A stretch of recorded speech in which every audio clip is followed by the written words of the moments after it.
Good evening, everybody. Welcome to WOR and also Timbo's Ironman League. We are back for the Ironman League, and we can't wait for this one as well, folks. Obviously, everything to play for. Last time out, we saw Mercedes dominance with Jana Uppbeat and Danny Berejnay picking up the big points. But this time around, it could all be different as we go racing at another new track that is yet to be declared. My name is, of course, George Morgan, your commentator, and alongside me for the very first time and making his PC debut as well is Joseph F1. Joseph, how are you doing, sir?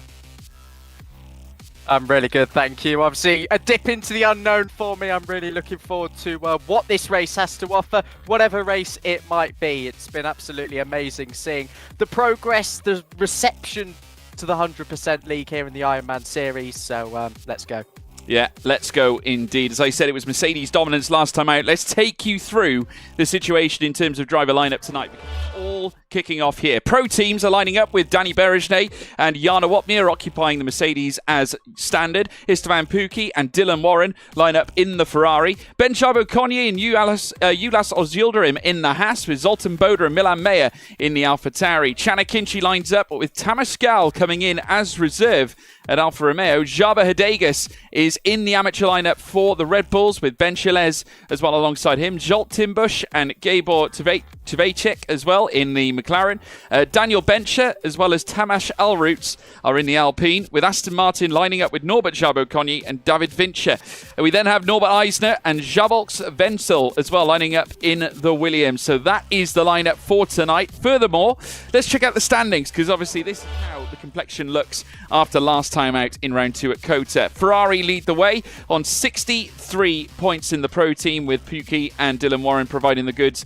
Though after that performance last time out, with Berejnay and Uppbeat doing so well, lining up in second in the standings with 62 points. A solitary point now between Ferrari and Mercedes. Haas in third with 33 points to their name, with Ben Chabo-Connier and Ulas Ozyildirim. They could have a really decent night though tonight. AlphaTauri with Zoltan Boda and Milan Meyer in 32, just 1 point behind Haas, with Alfa Romeo still yet to score, with Thomas Ronhaar and Chana Kinchi at the wheel. Obviously, Thomas Ronhaar not racing tonight. Amateur teams leading that championship is McLaren. That's Zolt Timbush and Gabor Tvacek. They're currently fourth, with 4 points. Alongside them with also 4 points is the Alpine of Daniel Bencher and Tamas Alroots. So very close championship here in terms of the amateurs. Williams as well in terms of how the complexion looks. Currently lined up third in the amateur teams championship, just in behind the McLarens and the Alpines by 1 solitary point. Zabolt Wenzel and Gabor Takas as well.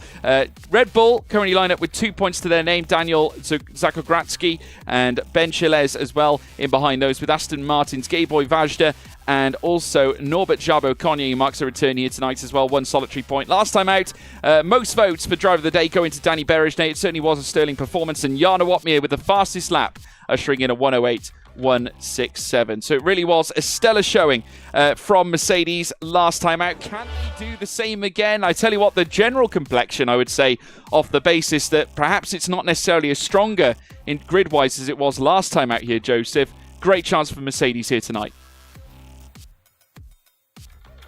It is indeed, and I mean, there's a little bit of pressure, but Mercedes, they've never typically done pressure, have they, in terms of what they've achieved now in the F1 Esports Championship and across their wide range of achievements as well. So let's have it then, a head-to-head between Mercedes and Ferrari with Yeah, well, we've been kept guessing in many ways in terms of where the track is going. Obviously, now by the looks of it, we're going to Mexico for the one-shot qualifying. So there we go. This race will take place around the Autodromo Hermanos Rodriguez, which can always provide thrills and spills. We look back at F1 Esports last year, the drama at this very track as well. Freddie Rasmussen and Thomas Ronhaar. That was where it was all circled around. Of course, that was generally the pressure point, the heat of the moment in terms of the whole cheating expose that was going on. Ronhaar, of course, has since been, should we say, based on his current performances, proven that he wasn't utilising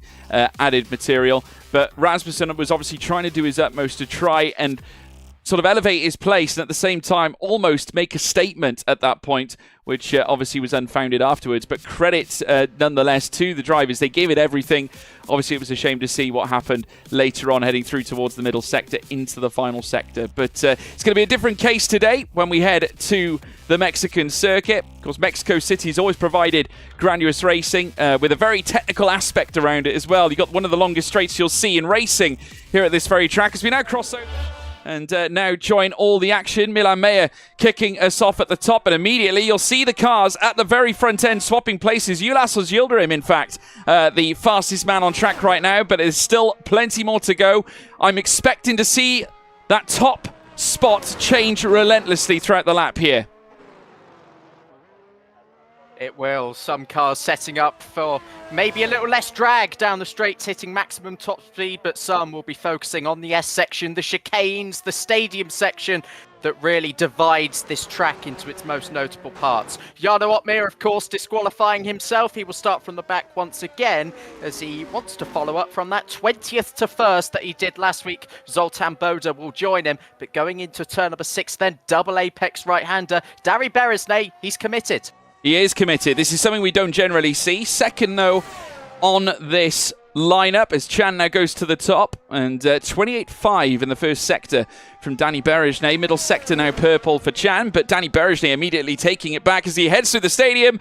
As you can see, a spin there. Now, I don't think that was incidental. I think that was on purpose. I think obviously just trying to get a measure of the track.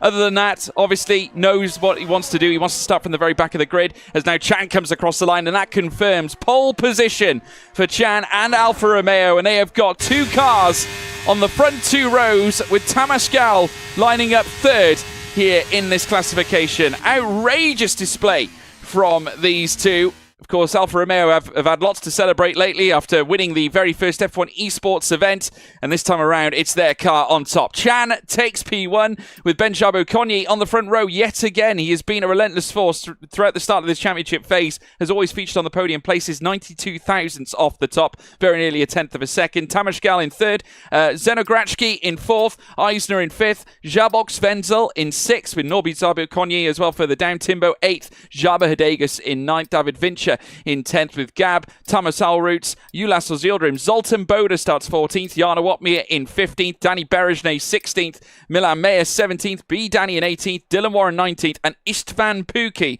starting from the very back of the grid. So there you have it, folks. Those are your cars, the running order as we head into the next race. It's going to be interesting. Can't wait for this one. Obviously, the drama now is about to kick off, qualifying getting us well and truly underway. And the rain is coming down as well, Joseph. What do you make of that? Well, third time really, isn't it, in 4 weeks that we've had. Of course, the first 2 rounds at the start of the season were dominated by changeable conditions. Wet, dry back in Monza, and a dry, wet, dry race back in Brazil. So, surely more of the same here in Mexico. And, well, it's been an absolute classic for the first 2 rounds in terms of what a season it's made. So, yeah. Yeah, it's going to be dramatic, folks. Sit tight. It's going to be great. Let us know who your predictions are in the live chat. Very shortly, we will be heading across.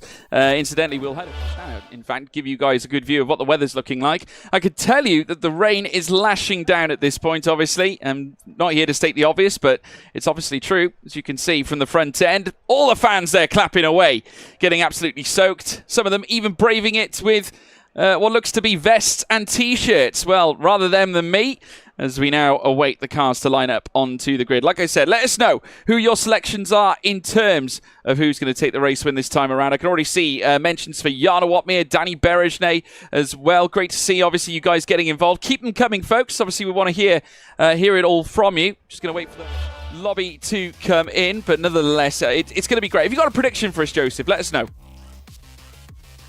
Oh, it's tough because I'm a bit of a noob when it comes to this, but I have to say I can very much see Jarno and Danny coming through again. Whether it's P1 and P2, I don't know, but first of all, they've got to capitalise on the changeable conditions. They've done so well in the previous couple of weeks, but this time at Mexico, the overtaking is a lot easier, even say the Monza actually, but yeah, I still fancy another last to first from Yeah, it's definitely possible. I mean, we've seen last to first happen in the past, and no doubt we could see it happen again, even at Mexico. Obviously, it's very, very technical, this track.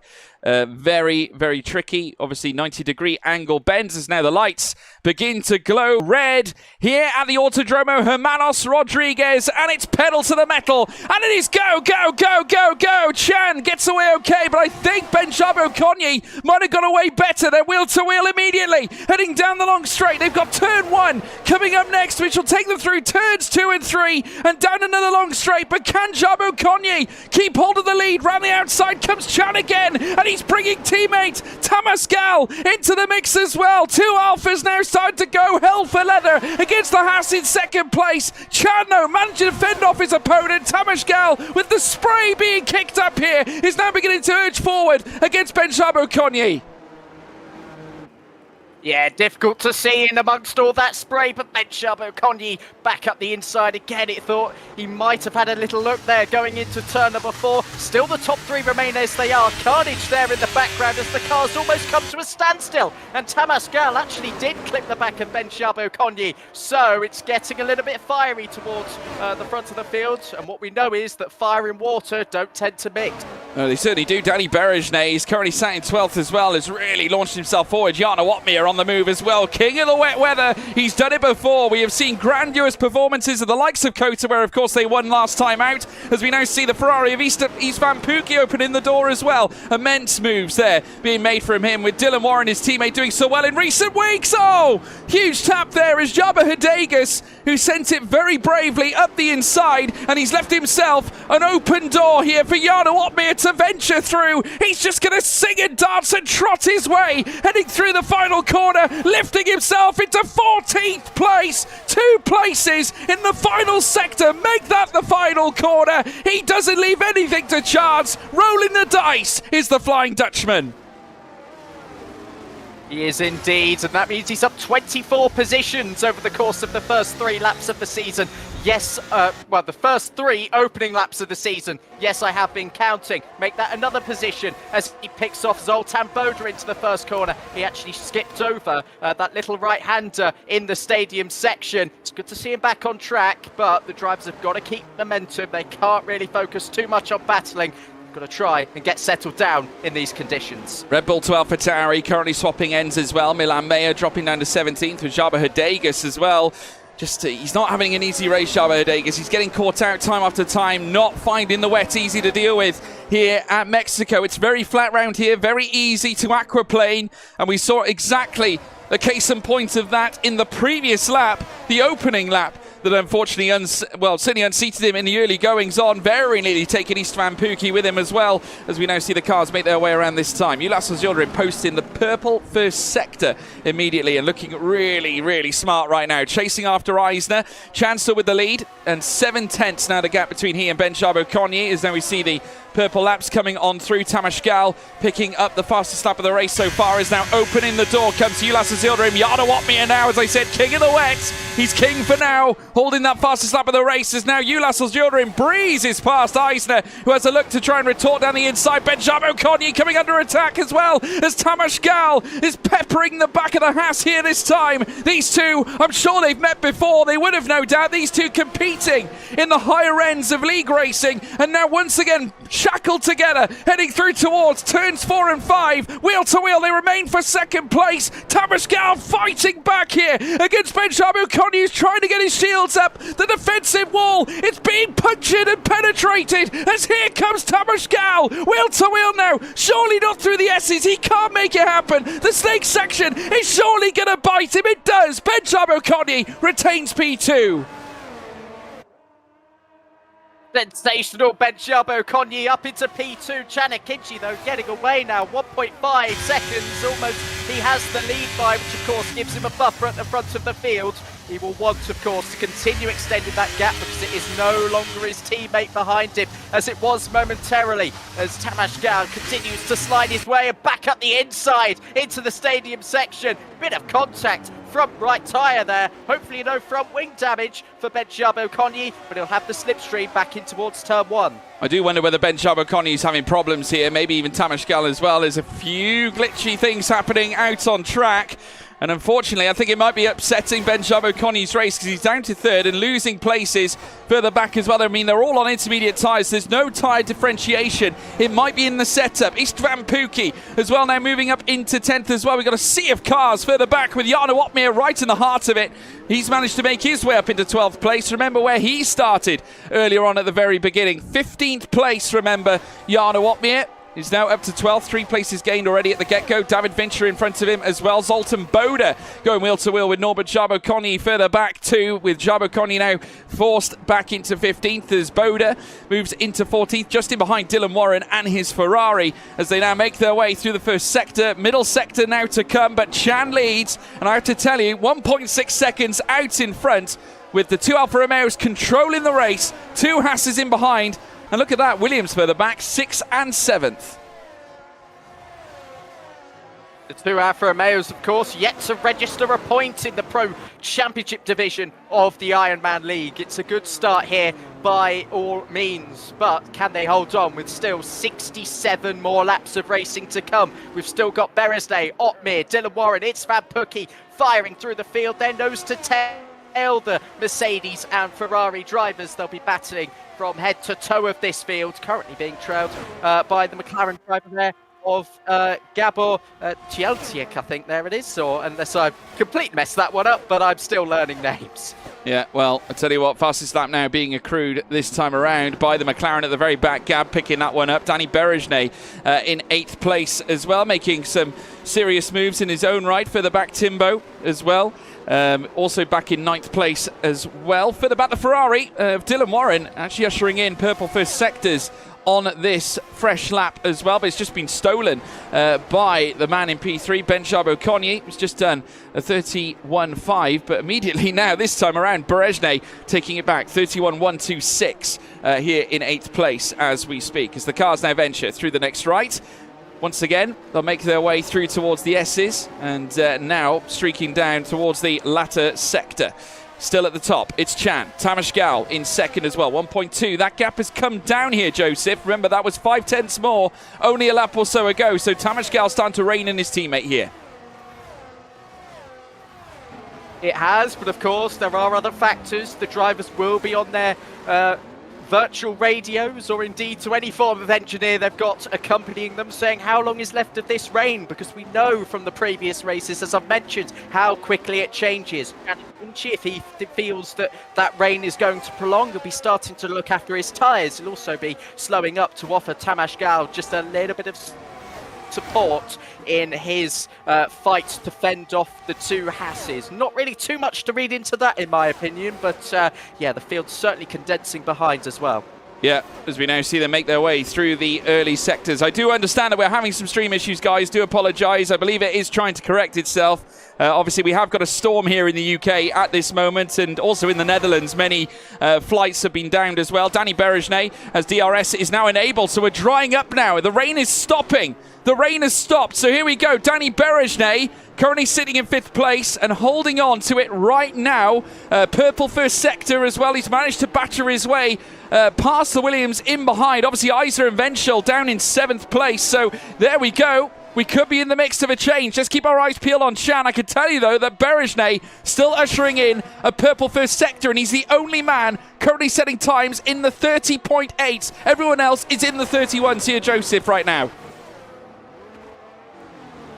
It's prime time for intermediate tyres, but now, from here on, the slick tyres get quicker and quicker. There'll have to be some sacrifices, of course. Tamas Gal, if he wants to pit this lap, will be held up a few seconds behind Chanikuchi. Here they come. Yeah, they're coming into the pits. Chan leading them through, with Ulas Zildrim also following suit. Expect the pit lane to be full to the brim here.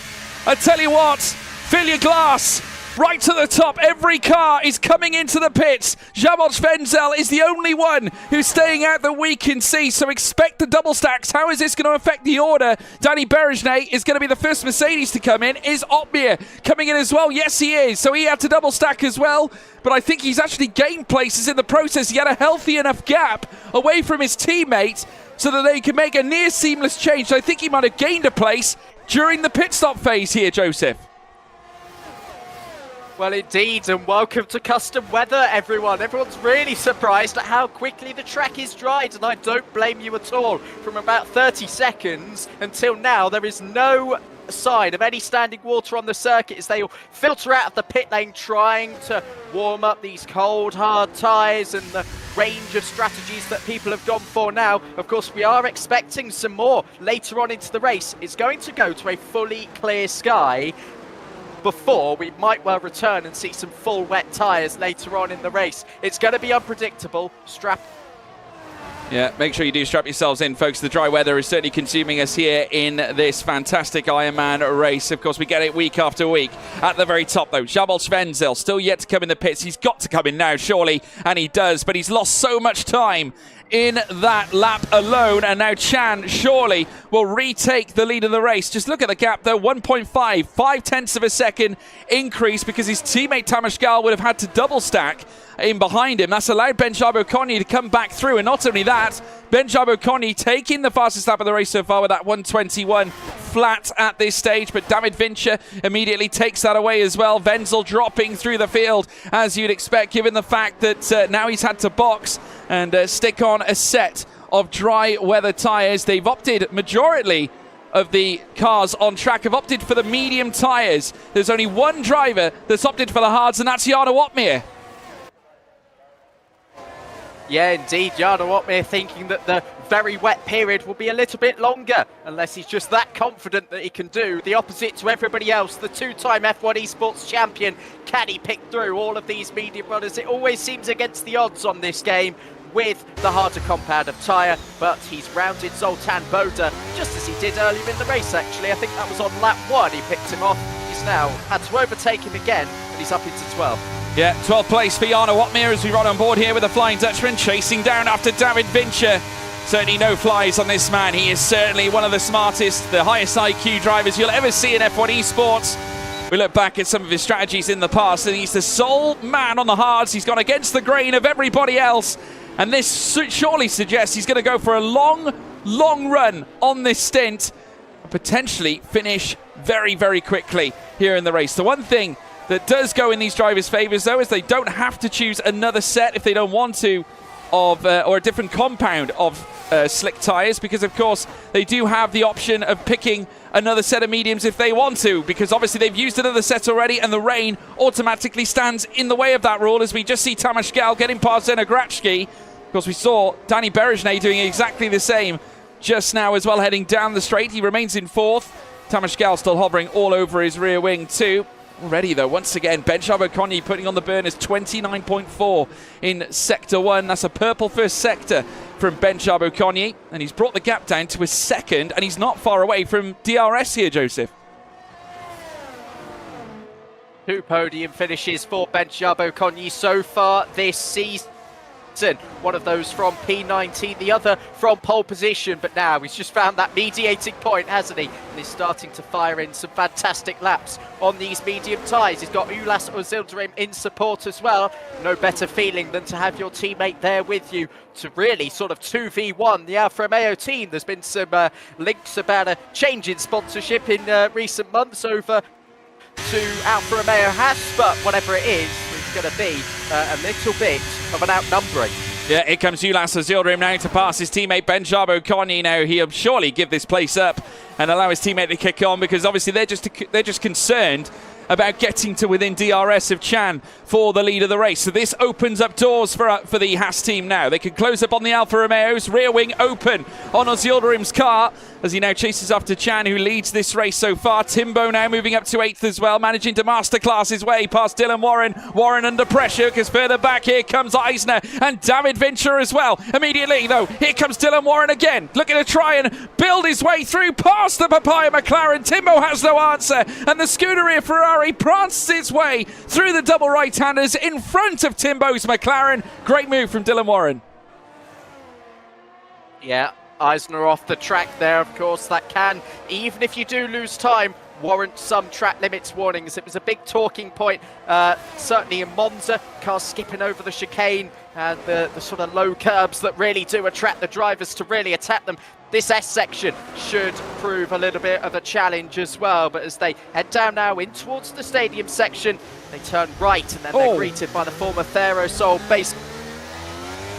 Got a big moment there. There's a bit of contact there as I Yeah, big moment there indeed. They came together, David Vincher and Eisner, unfortunately coming together. Jana Wottmeier as well in behind both of these two. Here comes Vincher again, as of course they cross swords in that final sector. Wottmeier makes it 3 wide. Surely not from the Flying Dutchman here. He's going to try and launch a charge here against the others. He's got the inside line, the favourable line on those hard tyres. Well, I tell you what, brilliant scenes here in the first sector on lap 11. He overtakes David Vincher, Zoltan Boda and SMG Eisner on the hard compound of tyre. Only 4 laps old against 5 lap old medium tyres that will be up to optimal pace. Tremendous stuff from Jana Wottmeier. The strategy is working. Let's see how it phases come the end of the race. I'd best hand it over to you there, George. I was a little bit confused myself as I saw an Aston Martin off. There was contact in there, and now further back, drivers still tucking into each other, not quite sure whether they want to make the move. Ulas Azildrim, though, 2 tenths behind. Chad Akinci was surely about to see an attack here, not into the hairpin bend, but he'll wait for the DRS detection point. He's well within a second. Yeah, very close now down the long straight here on lap 12 of 71. This will be a move for the lead of the race, and smoothly does it with the DRS. Of course, Chan has no such thing. He can't open that rear wing, and into turn 1 goes Ulas Azildrim. He takes the lead of the race here at Mexico. Absolutely tremendous stuff here in this Ironman League race, and has to have been so consistent. Their body of work has been sensational. Ulas Azildrim, one of the top players here that takes part in F1 Esports as well. He was sterling over the course of the season so far, and now once again showing exactly what he's made of. And off the back of Kota, where he certainly gave his all. We look at the performances of the Mercedes pairing of Jana Wottmeier and Danny Berejnay after their victory at Brazil. And it has been one hell of a helter-skelter season as we now see them make their way through the S's. Azildrim leads. Lap 12 of 71, Chan down in second with Benjab Okonye third, Tamashgal in fourth as well. Berejnay now coming into the fold against Tamashgal this time around. Of course, those two were butting heads earlier on. Tamashgal able to get himself ahead of Berejnay, the Hungarian. Will look to fight back though, however, and I think Gal is going to have it. Certainly, it's going to be a very very high pressure cooker situation for him any minute now, because the rear wing will open up on the Mercedes. And it won't phase Berejnay to make the move. Of course, let's see if that setup is built for straight line speed. As he now opens up that rear wing now. Mercedes all dressed in black with a yellow helmet being adopted by Danny Berejnay, heading down through towards turn 1. Will he open the door heading through? No, not quite. But he will have another opportunity at the next DRS straight, which will take them through towards Sector 2. Yeah, well, indeed. We've got 2 sort of trains starting to form here, and well, we know what that tends to mean, doesn't it? It tends to get bigger and bigger, that gap. So Tamashgal's podium hopes are starting to sort of fade away, you could say, but of course with a long race with safety cars in both rounds so far this season, he'll be wanting to hold on for as long as possible to be able to capitalise on any opportunities that might present itself. Another train in behind that, being led by the main man himself, Timbo in P8. He's got Dylan Warren with a penalty in behind. I think that penalty was picked up on that first outlap on the medium tyres, I should say, when it started to dry up. So he's clearly been experimenting with the levels of grip, but he wants to get past Timbo quick. Well, you might want to. Zoltan Boda immediately coming in, though, down the inside straight away, threatening the moves here on David Vincher. Goes to the inside again. Very deep, very threatening, very daring here at this point. Now, Jana Wottmeier won't be too worried about the strategy here because, of course, bear in mind, he'll go longer than anybody else. Ulas Azildrim now takes the lead of the race once again away from Chan. And Benjab Okonye, incidentally, now separated between obviously he and Ulas Azildrim now separated with an Alfa Romeo in the mix now, as we see Dylan Warren overtaking Timbo. Jarno Opmeer also going up with him as well. So once again, we've got these two stars meeting. And we can go back years between these two. PSGL season 27, where of course Dylan Warren was one of the newbies on the scene at the very highest of the very highest order. Jarno Opmeer now coming up against him this time. Ferrari and Mercedes coming together here in Mexico. But Dylan Warren defending to the hilt here, trying to raise the shield against the daring moves from Jarno Opmeer's Mercedes here on lap 14. 1 point separating the two teams in the championship. 1 point, one position separating the two out on track as well. It was always bound to be Dylan Warren getting his elbows out there on Jarno Opmeer, but with Dylan Warren having no DRS in front of him, he'll be increasingly vulnerable now. Down that start-finish straight again, Jarno Opmeer. And he'll attack surely going into that first corner and then get the double helping of DRS because this detection zone accommodates for both straights. Certainly does now as they make their way down through towards turn one. There's Dylan Warren in behind as well in hot pursuit. Jarno Opmeer, of course, no DRS here for Dylan Warren. Great chance here for Opmeer. Doesn't want to get stuck behind this Ferrari for too much longer. Not that it's too much of an issue, as I said before. The strategy favouring the Dutchman makes his way through, and a little bit of contact between Timbo and Warren as well, which I'm sure you'll have to be careful. Doesn't want to sustain wing damage here at a very early stage of the race. Obviously, bear in mind, I mean, it's never ideal to have damage anyway whatsoever. Timbo making contact. Oh, very nearly going round as well. Did extremely well to save the car, but Warren, a little bit upset, I think, by that moment, has allowed Opmeer to kick on by nearly a second already. Yeah, he has. Timbo was late on the brakes, but could Dylan Warren have warranted some more space? That was a bad one. I shall never introduce myself like that again, but either way, Timbo, I mean, he's still in a good position here, still in the points and trying to follow on from his P8 last week in the net P9 at the moment. Will we see that similar sort of aggression again going into turn number 4? I doubt it, as Dylan Warren is going to have the slipstream and DRS effect on Jarno Opmeer. But again, I don't think he's close enough to think about retaking the move, as Ulas Azildrim has taken the lead. Yeah, Ulas Azildrim getting the move done, and once again puts Chan in between he and Ben Chabo-Konyi. So that is your 1, 2, and 3 at the top of the order. A 4-second gap then to Thomas Gal further back too, as now we see again Ben Chabo-Konyi having a look down the inside of Chan this time around as well. Ben Chabo-Konyi, of course, has got, as I said, that gap between he and Tamas Gal further back to 4 seconds. But Berezhny as well in behind, just watching all this unfold right in front of him here. He has got Zena Grachki in 6th place. He's also within a second. Milan Meyer also coming under pressure as well. Runs wide heading through the S's as they make their way through the second sector. Got double right-hander to take and still committing to the inside here, Meyer. A little bit of contact to the rear there of Danny's Alpine as they make their way in towards the snake section once again. Very similar requisite to a certain degree to scenes of Silverstone and obviously Kota as well, where we have these kinds of snake sections, S-bends, so to speak, which can certainly slow you down in some cases. And if you get it wrong, it can be so dangerous and treacherous. You open up opportunities to those behind you to make those moves. And at this point here, Danny in the thick of it here with Milan Meyer just behind. Jabba Hidega still not recovering well. Chan now again moves to the lead of the race. These front two swapping continuously lap after lap as Danny Berejne also tries to move up here on Tamas Gal, opting not to. He's on a vastly different strategy. Smart move here from Mercedes, hedging their bets. They've got Danny Berejne on the medium tyre strategy with Jarno on the hards. Means that double stacking will be a thing of the past. It will be, and that does give them an advantage over Ferrari, who will have to maybe sacrifice a couple of extra seconds with Dylan Warren, and that would just put him further back into this very tight-knit train at the moment. Danny Berezne, I should say, still on the back of Tamas Gal, has been in no rush, has he? Cool, calm and collected, everything you'd expect from Danny Berezne, everything you'd expect from a Mercedes Esports driver. It's lap 17 of 71, flip those numbers will be at the end, but it will still be a long time to go just yet. If you're tuning into the Ironman League for the first time, welcome. Yep. Well, I tell you what, lap 17 of 71, long way to go. I can tell you as well, in accordance to my telemetry, we've got light rain in 23 minutes' time.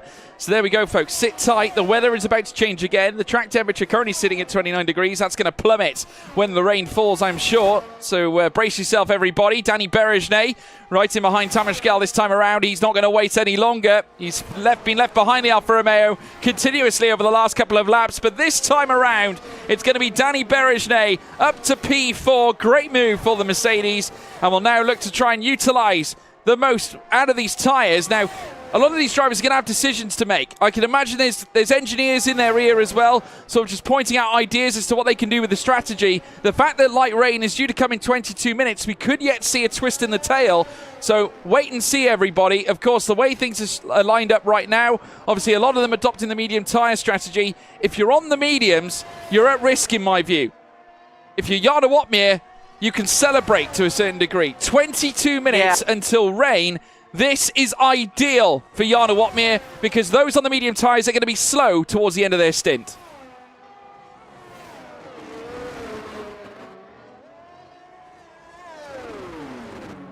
Yeah, they are indeed. I was going to say, I think the mediums can go the distance, but the hards are only going to get quicker and quicker from here. He's struggling to catch at the moment, but I think that's because he's towing along Dylan Warren if he really does go full pelt. And of course, Dylan Warren, if he overtakes, is going to try and slow down Jarno Opmeer. So it's a little bit of a trade-off here, but I'm sure we'll start to see Jarno Opmeer's full potential in the next few laps. Chanakinci, once again, I think he's gone for the lead. Yes, he has. Out of the peril Tada. Once again, Chanakinci, Ulas Yildirim swapping positions. The two Turkish drivers, very good friends, of course. Chanakinci managing to take that P1 away as well, with Tamas Gal moving up. So the two Alfa Romeos going up together at this point. Gal now up to 4th. Up the top end, of course, Chan now with the lead of the race. Let's see the cars now. They make their way through this next section now. You're on lap 19 of 71. Of course, at the very top end, 12 laps accrued on those medium tyres. Let's see how much further they can go. Obviously, like I said, the intensity around this track, you know, the times you're spinning the tyres, the rubber as well, it burns up, and naturally around a track such as this, you're really putting them under intense pressure. As Tamas Gal, speaking of pressure, has got Danny Berejnay all over his rear right now. Jarno Opmeer still 4.9 in behind Istvan Pukki, but let's wait for the strategy to unfold, folks. Storm, it's now changed from light rain to storm due in 20 minutes. So the weather has dramatically changed from a bit of light rain to a full-on tornado. So sit tight, folks, as now Tamas Gal is under pressure from Danny Berejnay. Rear wing open here this time as the Hungarian takes 4th away once again. Swapping places, Pukki as well looking to make the moves as the Ferrari now jumps ahead of Grachki. He's up to 6 now. Jarno 5 seconds in behind as he has Dylan Warren all over his rear. Yeah, he does. Chanakinci still holding on to the lead out in front. It got very close again. I feel like at one point the Haas is going to double up for the race lead, but Danny Berejnay, of course, re-overtaking Tamas Gal. Another change in position there. We have lost a driver down in 17th. It's now down to 18th in Shaba Hegedus, but you mentioned the stormy conditions coming in. I feel like that may cause a safety car because that sort of indicates. We might be having trouble here with Joseph's line at the moment, folks, but we'll hopefully get him back later on. Tamas Gal currently now hunting down after Danny Berejnay. Ulas Yildirim now taking the lead of the race, but in the distance we just caught picture as Tamas Gal takes 4th here at this point with Berejnay in 5th. So now once again swapping as they continuously try and grind their way into the top 3. They're 3.8 away. Remember that was 4+ earlier on. They're trying to rein it in at this point. Grachki down in 7th as well. He's just barely staying within a second. Jarno Opmeer still remains in 4 seconds in behind. Remember, that was 5 seconds. He's still got Dylan Warren chasing him down too. Jabosch Wenzel down in 10th place too, trying to rein in that 2.8 second gap. So little groups starting to formulate right through this field. Further down, Milan Meyer as well, trying to gain after his teammate Zoltan Boda. They're trying to trying to fight up against the McLaren of Timbo, who has been right at the heart of the action in his own right. He's got David Vincher in front of him too, as we now watch Berezhnay once again hunting down after Tamashgal. Here is Chan, who's currently sat in second. Ulas Yildirim leads the way. Coming through the final corner now this time around. They'll soon begin at lap 22 of 71. Storm coming in, 17 minutes time. 15 laps accrued on these medium tyres. Yildirim still at the head of the field with Chan now started to chase him down. He'll open up the door once again. Another change for the lead here, as now it's Alfa Romeo up at the top again with two Hasses in behind. Another Alfa Romeo further back under pressure, because here comes Danny Berezhnay to take away that fourth place again. And they'll continue swapping, I'm sure, right through until the stormy weather comes in 17 minutes time.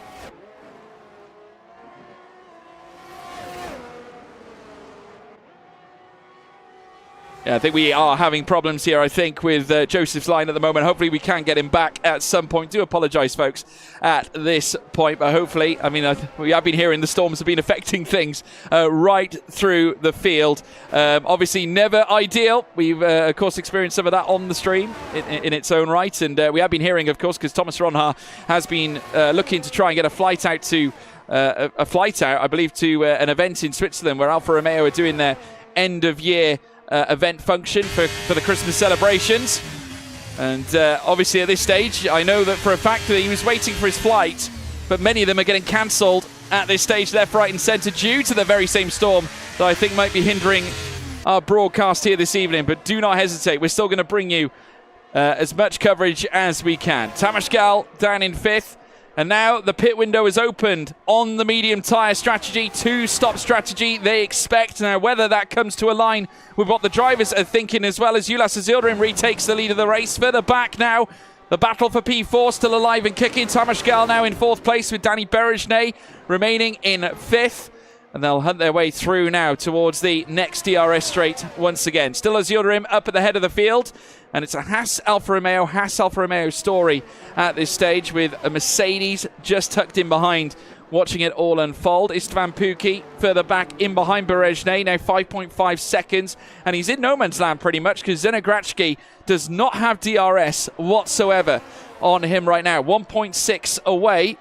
I can tell you as well, Gab at the very tail of the field has just put on the soft compound of tyres. He's got one lap accrued on those softs, so he's opted to jump early at this stage. Purple in the middle sector already, so the pace with the softs, as you'd expect.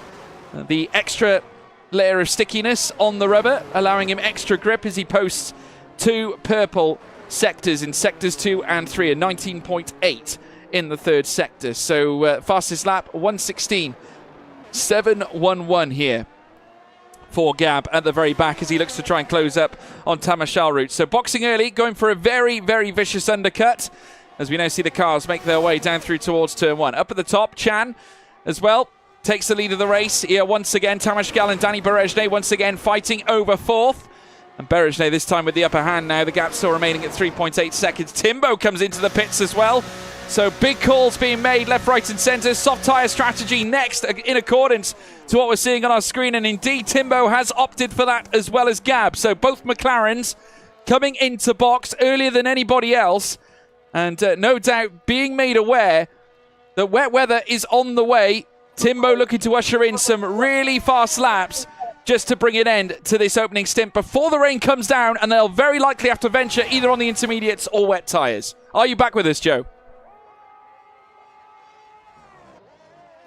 I'm afraid not. Poor Joe, still not back with us just yet. Sit tight, everybody, as we now see the cars make their way through towards the next left and right.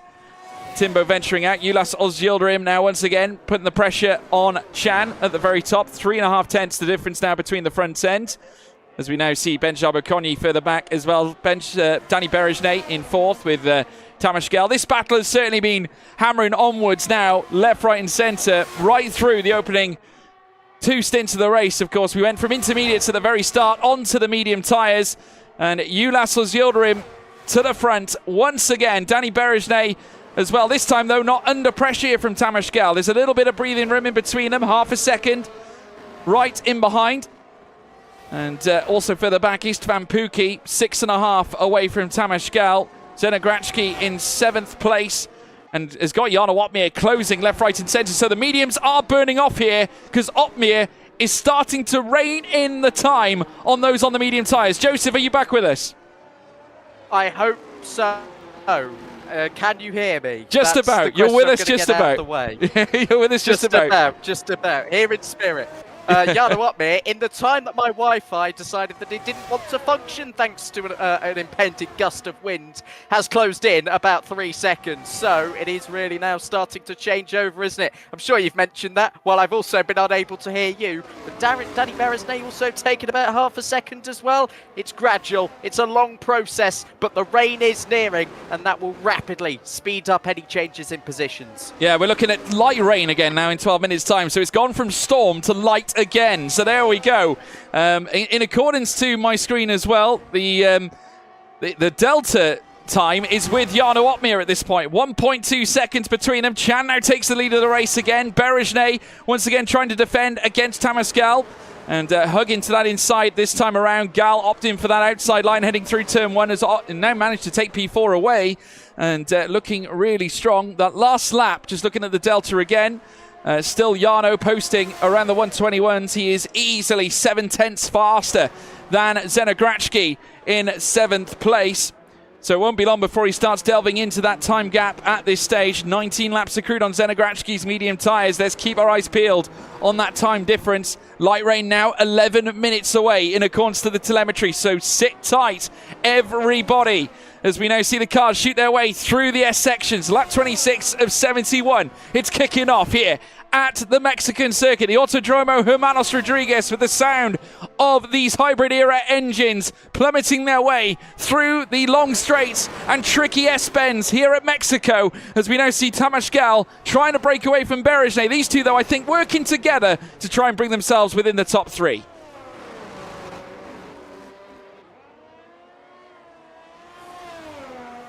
I think we might have lost Joseph again to the storm, which is a big shame. We've lost him again. That's unfortunate. Yellow flags raised in Sector 2 and 3. I'm trying to see where that might be. B. Danny, I think, might be having some problems here. And yes, B. Danny having problems. He's back underway, but I think maybe a vicious mistake heading through the S's and has now plummeted down to 18th place. So he's going to have to try and regather himself here at this stage. Dylan Warren further up as well, 9th place, trying to chase after Jana Opmeer. He's now 1.2 away from Zena Grachki. Zoltan Boda as well. We got a 3-way fight contact as well between Venchel and David Vincher as they head through turns 2 and 3. And very shortly down the next long DRS straight. Now this could open things up for Milan Mayer, who is hot on the heels of all of them right now. And David Vincher, no DRS here at this point either, so he can't challenge back against Wenzel for that 11th place here at this stage. The AlphaTauri is now the main danger to him right now as they now creep through the next right. Ulas Azilrim now with the lead of the race as well. Chan reduced to P2 with Benjabo Konyi in 3rd as well. So close between the front 3 as they've been swapping for the lead relentlessly over the series of laps that we have had, and light rain still due down in 9 minutes time. So very shortly we'll start to see it happen. Jana Opmeer now within DRS as well of Zena Grachki for P7. So finding the delta once again, looking strong, and now you'll have that little bit of help from that rear wing that is going to come into play right now on this very lap. Danny Beresnay taking that P4 away. Here comes Jana Opmeer as we ride on board with him, heading down through towards turn 1. Joseph, are you back? I think so. Well, we'll give it a go again. It's just seeming like it's playing a little bit of bingo at the moment. The weather has played bingo all season. Again, light rain in around 9 minutes, as you mentioned. Jana Opmeer staying behind. Zeno Grachki for the time being, who also does have a penalty to his name. There'll be an opportunity, of course, to jump him in the pit stops, but he'll want to get it done on track first. Here he comes. He'll switch to the right-hand side, will Jana Opmeer, and brake later and go the long way round of the Red Bull. It's a brilliant move from Jana Opmeer, using all of his expertise to fight his way into 7th place. Yeah, if you're on the picture right now, Jarno is consistently now starting to get quicker. His best laps are now starting to be railed in. Of course, his best lap on these tyres was a 119, so he himself is taking his foot off the gas a little bit. 121.247 and lapping better than the cars currently sat in 3rd and 4th as well. So consider that fact when you look at that. Benjabo Konyi, Danny Berejnay as well have been working with DRS. I can tell you that Jarno is 5 tenths faster than both of them right now. Ulas Yildirim now going for the lead of the race. He is taking it away from Chan. Benjabo Konyi down in 3rd as well. Tamas Gal all over the back of Danny Berejnay. No move being made there either. Zenogratsky losing time now to Ottmere with Dylan Warren, who is going to be the major threat against him this time. And obviously Warren doesn't want this car in between he and Jarno here at this stage, but Dylan Warren is going to make the move on both of them. A hellacious move here from the Ferrari, and Zenogratsky with all his ability behind the wheel of a car. The Red Bull has trumped them both late on. Warren went for 2, but he only got the 1. Ottmere down 2 places. Brilliant, brilliant Zenogratsky. I was going to turn it into a brilliant, brilliant Dylan Warren, but all the way around the outside, it looked for a moment that Jarno Ottmere might have been sandwiched in between the two. He backed out, let the Red Bull and the Ferrari in front of him make those moves, and from, well, in a matter of a lap, Jarno Ottmere has gone from looking like being in a comfortable 7th on the hard tyres and maybe start to pull away, but the DRS is so powerful, it's never ending around here in Mexico. Zenogratsky and Dylan Warren were able to hold on to him and make that double move. Yeah, it certainly were. I mean, I'd say that's more about Dylan Warren's straight line speed in his Ferrari, I think, than anything else. I mean, he was able to breeze past both cars.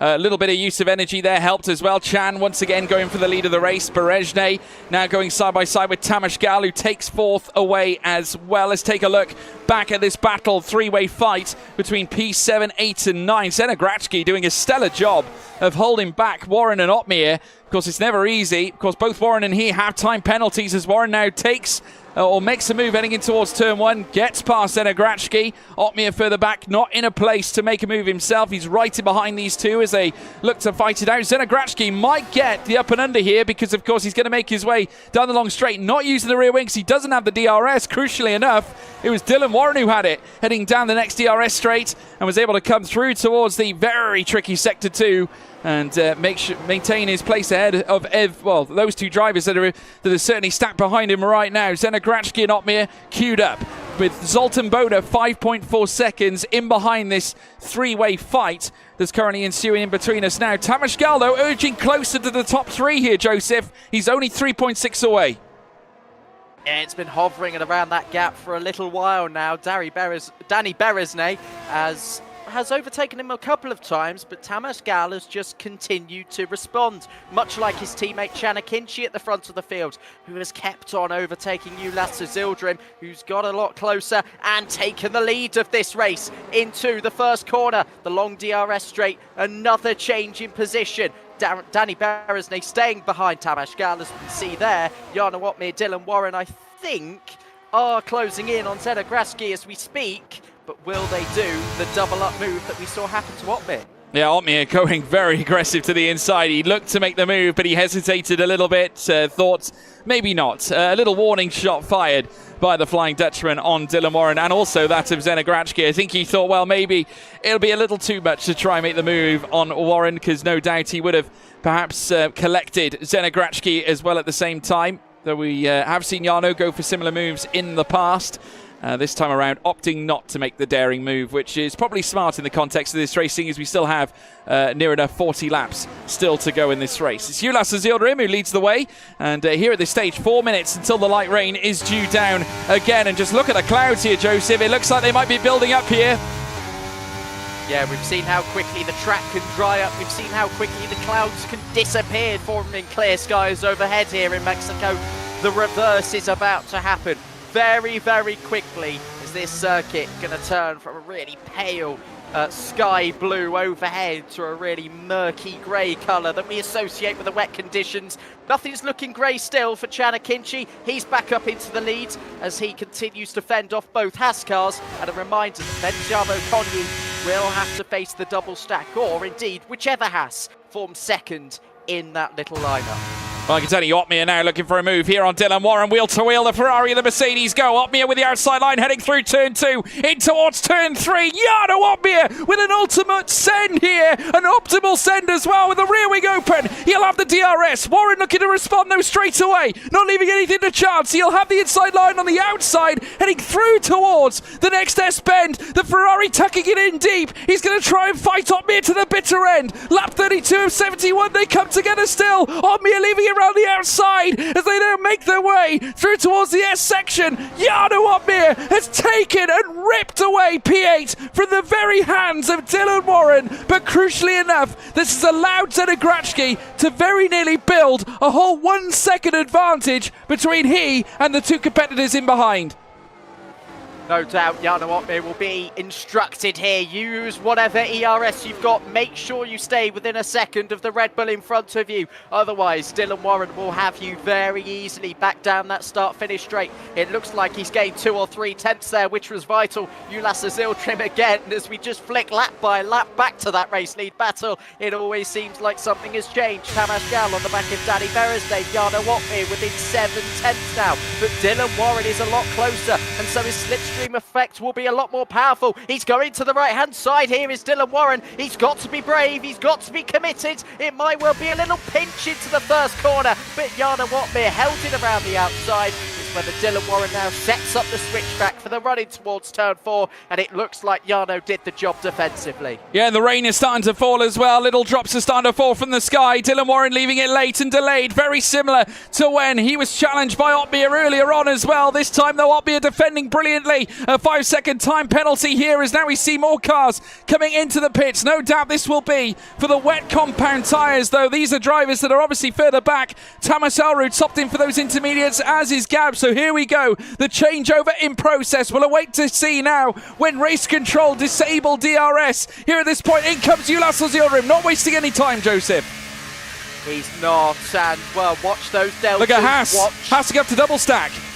Yeah, they are. As I said, Benjabo Konyi is going to have to lose a couple of seconds here. It will leave Ulas Azildrim and Chana Kinchi out to fight for themselves. Oh, it's a really long hold. There is a bit of a visual glitch here, if you can see. Yeah, as you can see, Ulas Azildrim jumping back into the fast lane ahead of Chana Kinchi. But what is that delta as they exit the pit lane? As Jarno Uppbeat wasn't able to get past Zenegratski. It's just whether the Mercedes crew can get the jump. And again, a small hold for the Flying Dutchman. The Red Bull stays in front. He certainly does. Zenegratski holding on to that 7th place. Uppbeat, though, tucked right in behind. This isn't a bad place for Uppbeat to be.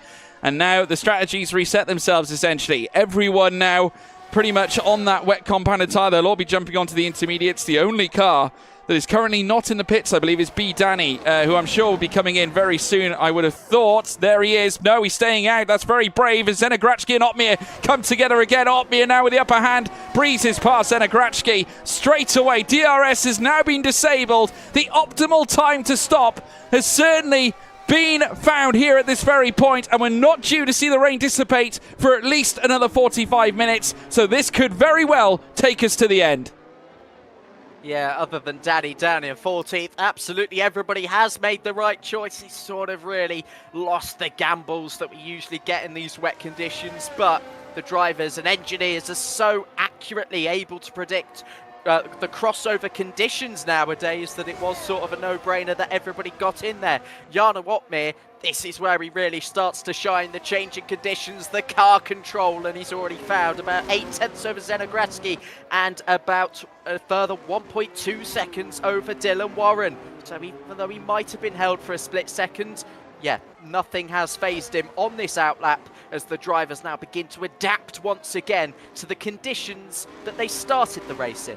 Well, if you want to hear the impact of the double stack, obviously Haas were glued together up at the top. Remember, there was a 3-car contingent with Ulas Azildrim, Chan, and Benjabo Konyi up at the front. Just look at where it sits now. 5.3 seconds now between Benjabo Konyi and Chan and Ulas Azildrim. So Benjabo Konyi under pressure, and Danny Beresday is all over his back. A potential podium here on the table, right in front of Danny Beresday here at this stage. As we now see them make their way, and we've got yellow flags. B. Danny is retired. So a retirement here for B Danny. Now, whether that will obviously allude to a potential safety car, it could well do. Sector 1 is still yellow. Sit tight, everybody. It wouldn't be the first time we've had safety cars in the past as well. Ulas Azildrim, though, 3-second time penalty. Was still yellow in the first sector at this stage, folks. But 19 cars now are left here at Mexico City.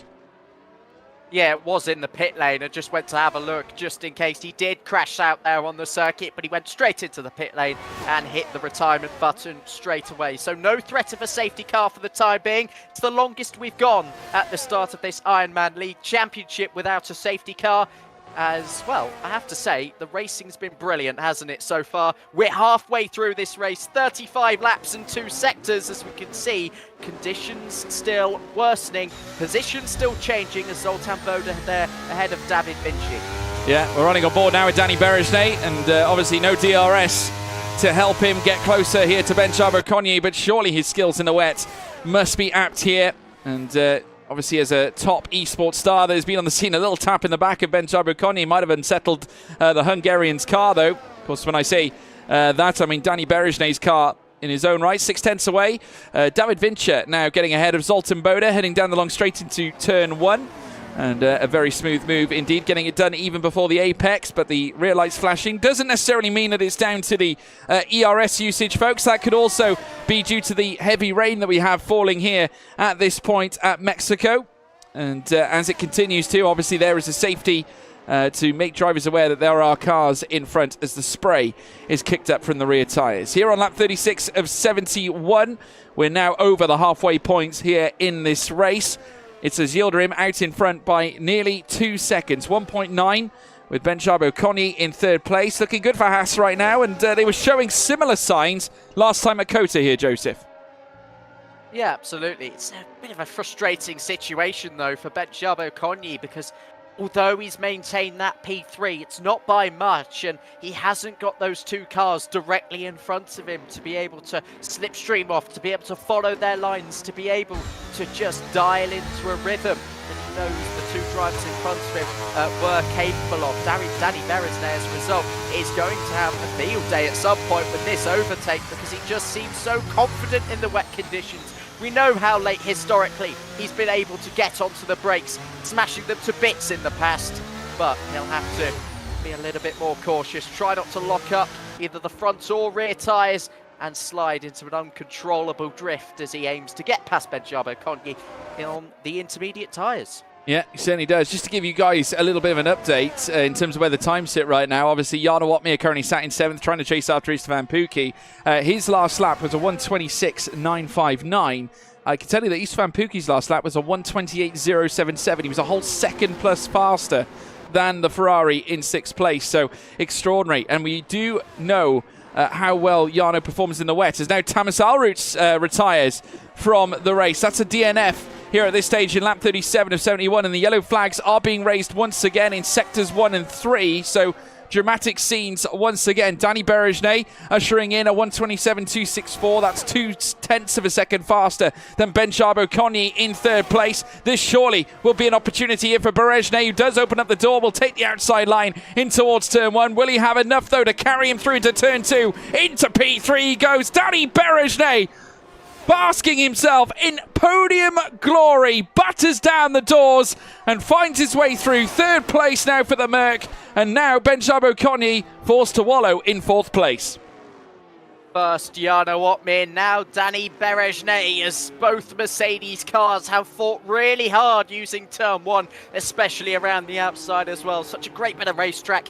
You force the leading car defensive. Berejnay went around the outside. It turns into the inside for turn 2, of course. There's absolutely no way Benjabo Konyi was able to fight that one back. As I said, maybe frustrated behind the wheel, a loss of momentum suddenly following that double stack. It's part of the game, of course, with the custom weather that we've got. It's just how he responds now in the remaining laps. Yeah, absolutely right. Ulas Azildrim's, though, still at the top. He's cleared Chan now by 2.4 seconds. So, in fact, he's made it 2.5. No fear of swapping. And that gap is actually still extending. 2.6 into 2.7. He is taking... Look at the gap on the last lap. A 1:26. Ulas Azildrim did a 1:26.823 on his previous lap. Bear in mind, no slipstream. He did not have any DRS, because obviously there is no DRS here under these wet conditions. And Chan did on that last lap a 1:27.089. That's 1.2 seconds a lap difference. Extraordinary pace here from Ulas Yildirim. And I can tell you this as well, that his lap measure is up only 0.3 slower than Jarno Opmeer's as well. So Ulas Yildirim in control up at the front here at this stage. And Opmeer trying to really try and grind down Istvan Pukki. I want to have a look at the distance now between them in terms of the deltas here at this stage. There's Jarno Opmeer now making his way through the first sector, a 1:26.587, and the difference between he and Pukki on the last lap, once again, pretty substantial. Not quite as substantial as before, but 0.4 of a second the difference, Joseph. Yeah, 0.4 indeed, and of course you've just mentioned that big swing in pace in the last few laps as well. And, well, what does that come down to? Confidence. And Ulas Yildirim, despite that penalty that he's got to his name, it's easy to think, okay, I might be ruined now for the rest of the race, because if a safety car comes out, then I am under massive, massive pressure with regards to the race win. Not at all. He's just started to pull away. We're seeing drivers stay within the white line, such as Jarno Opmeer, who's on your screen right now, 5.2 seconds behind Istvan Pukki. Well, he's right in the middle, you could say, of those two Ferraris with pretty much equal intervals. Yeah, he's about 0.04 faster in the first sector than Pukki. He's also, at this stage, 0.5 faster in the second sector alone. This is looking like it's going to be nearly 0.75 of a second faster. In fact, it might be a little more than that. Looking at it on paper, in fact, it's a second faster than Istvan Pukki. So Opmeer really starting to grind it in here against Istvan Pukki, and the rain is starting to fall heavier. Just look at the spray. It is starting to cascade downwards here at this point, and Opmeer flicking all the way weather off his rear tyres as the wheels spin under these treacherous conditions. Ulas Yildirim now 3.5 up on P2 right now, and just look at that gap now, 3.5 seconds. That last lap alone, he was still faster than Chan. Again, one of those cases where it wasn't necessarily as devastating as it was only a few laps previous, but Ulas Yildirim marshalling in near enough 3 to 0.4 of a second per lap at the front. Bad news for the championship leaders in Ferrari. Another penalty for Dylan Warren. Istvan Pukki also having the black and white symbol next to his name. This is very much advantage Mercedes if you're looking at the points totals at the moment in this Ironman championship. There's Tamas Gal around the outside of Benjamin Okonye. He's lost a lot of time, hasn't he, to Danny Berejnay? And, well, he was really forceful there in trying to get through on the inside of turn 13 and 14. But Benjamin Okonye just wouldn't give it up. No, he wouldn't. They were left fighting it out, heading through the final, the final stages of that lap. And now here on lap 41 of 71, they're going to do battle again. This time, Gal opening up, heading through towards turn 1. He was a warning shot here this time from the Alfa Romeo, but could not quite find a way through. Left it a little bit late just to maybe spook Benjamin Okonye, but obviously he has been on the scene for a long enough time to know when he's under threat. Though this time around, we see the Alfa Romeo trying to close up now. Fourth place still up for grabs as now they come wheel to wheel, nose to tail. But this time around, Benjamin Okonye doing enough. Once again, a very experienced driver. As I said last time out, very similar to like Atomic Paragis. He gets a nudge in the back here as well from Tamas Gal, who I think might be a little bit frustrated here, Joseph. Yeah, absolutely. And I'm really noticing that Tamas Gal's flying through the S section, through that final sector as well. Now, what we do know about the wet conditions is typically, if you'd had the choice to change your setup, you'd be putting a couple more clicks on that rear wing. But of course, you can't do that when you're in a live race situation. No parc ferme either in, parc ferme regulations as well between qualifying and the race, which means that you can't be tinkering it to that optimal level. So whatever the drivers have gone for, it does stick throughout the entire course of the race. It does cost you in times like this. I think Benjamin Okonye has maybe gone more dry focused, which will help him towards the end of the race, but it's not doing him a good job at all right now as he loses track position. Well, here comes Tamas Gal now around the outside this time around of Benjabo Connie through towards turn one. They go. Oh, very forceful there between the pair, and very nearly Tamas Gal coming unstuck heading through turn two as they now venture out. Benjabo Connie's turn to try and respond. Will he do it heading down through towards turn four? Let's find out. Of course, the spray still being kicked up. The track so greasy. Benjabo Connie threatening another move here in return, but Tamas Gal able to sustain the blows here and hold on to P4 this time around after making the move in towards turn one. That frustration being let out here in lap 42, and now has gained him fourth place here on this circuit. Now we are seeing a couple of cars enter onto the wet tyres now. We've seen some additional pit stops. 3 pit stops for Timbo, of course, who did that stint on the softs earlier on and now on the intermediate tyres. But we've now since seen David Vincher and also Jaba Hidegas move on to the wet weather tyres, and they have now ushered in 3 stops through the course of this race. Yeah, nothing noticeable on the timing tower on the left-hand side with regards to how quickly David Vincher may be catching up to SMG Eisner. But either way, you'd think with the heavy rain conditions, as soon as that icon turns to the absolutely thrashing it down icon, as I like to call it, it usually does mean within the game it is time for wet weather tyres. But the drivers know that with dry weather on the way, they need to just hold it out there if at all possible.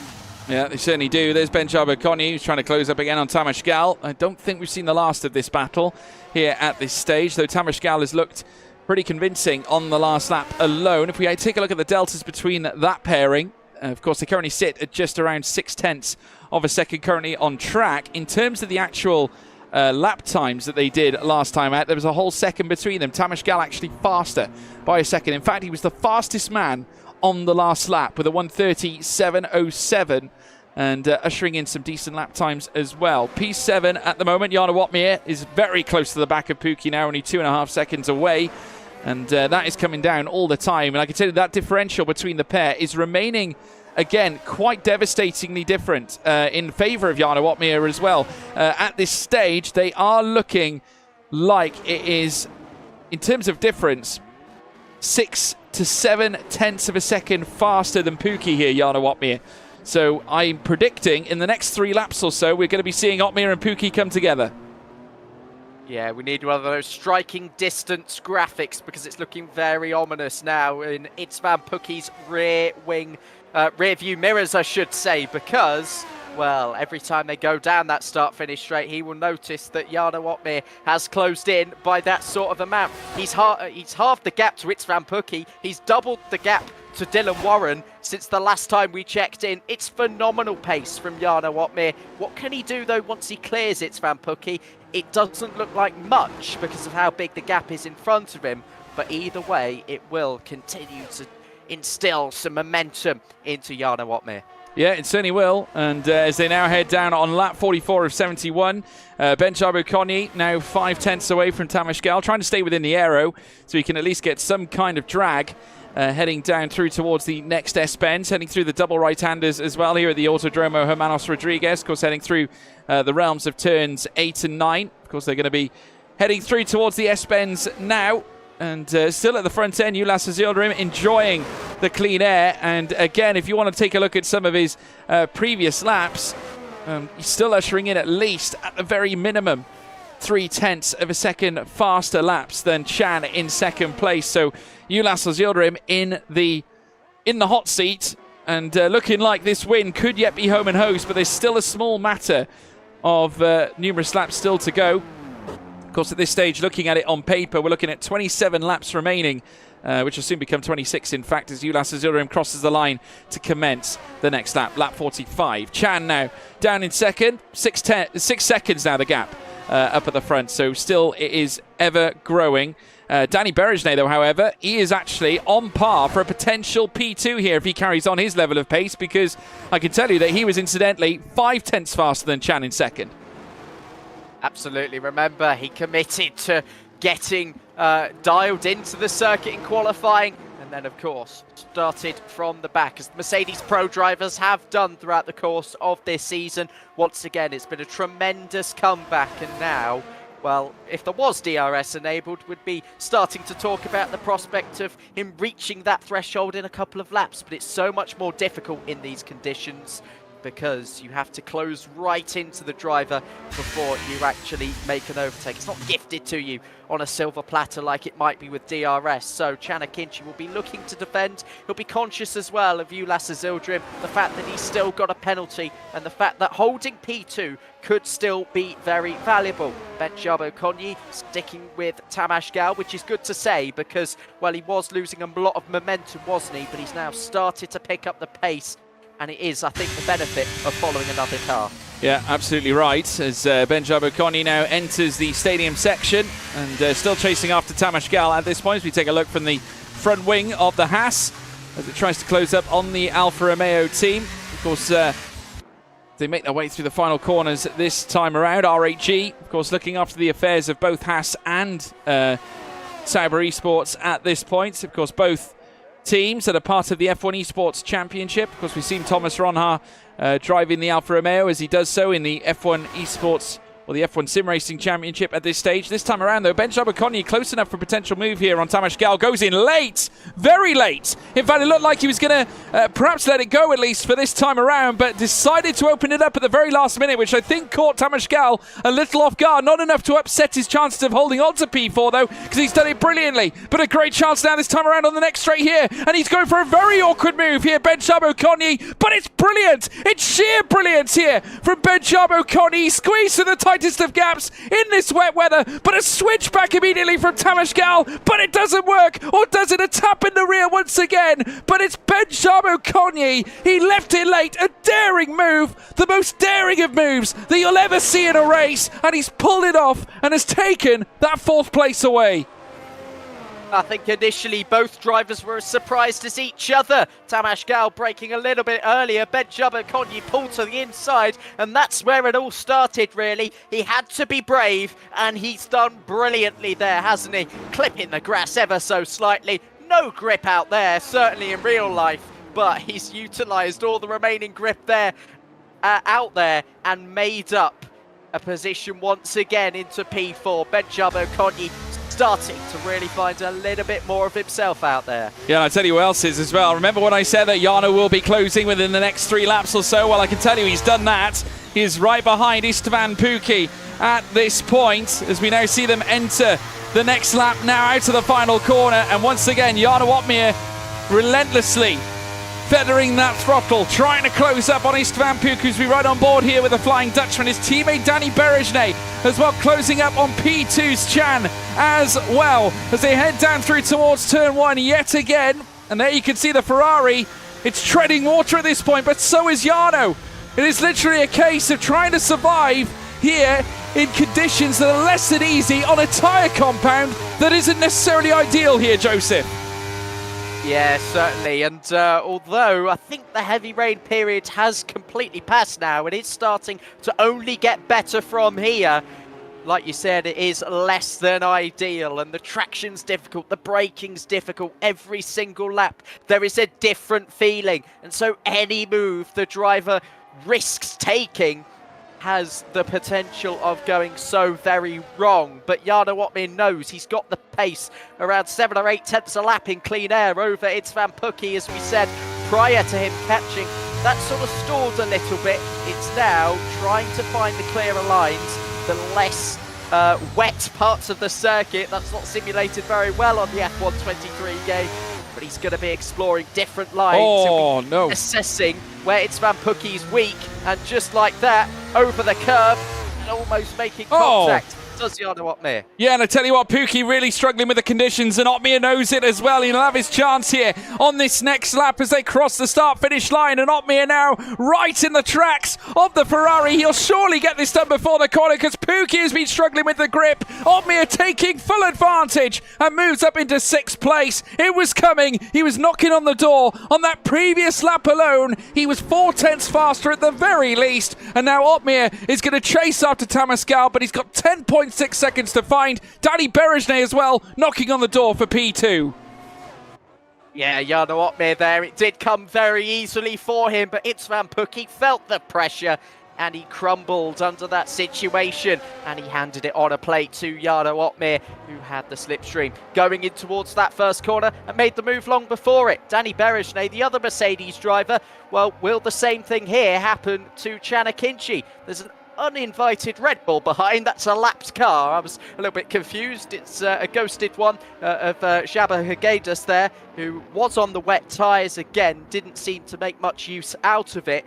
As people saying in the live chat, yes, you do want to pit as few times as possible, because the lap times are pretty, well, the pit lane's pretty long. The lap times aren't necessarily too much of a difference maker compared to circuits such as Spa. But here comes Danny Berejnay now, rounding the Periltada for the 48th time and on to the 49th time now. He'll be pulling to the right-hand side shortly of Chanakinchi, who's defending, so he might have to go left here, and he might do a repeat move of what he did to Benjamin Konyi and go around the outside at turn 1. He's done so. Danny into second. Yeah, fantastic race here from Danny Berejnay. Once again, remember, he put in a driver of the day performance last time out.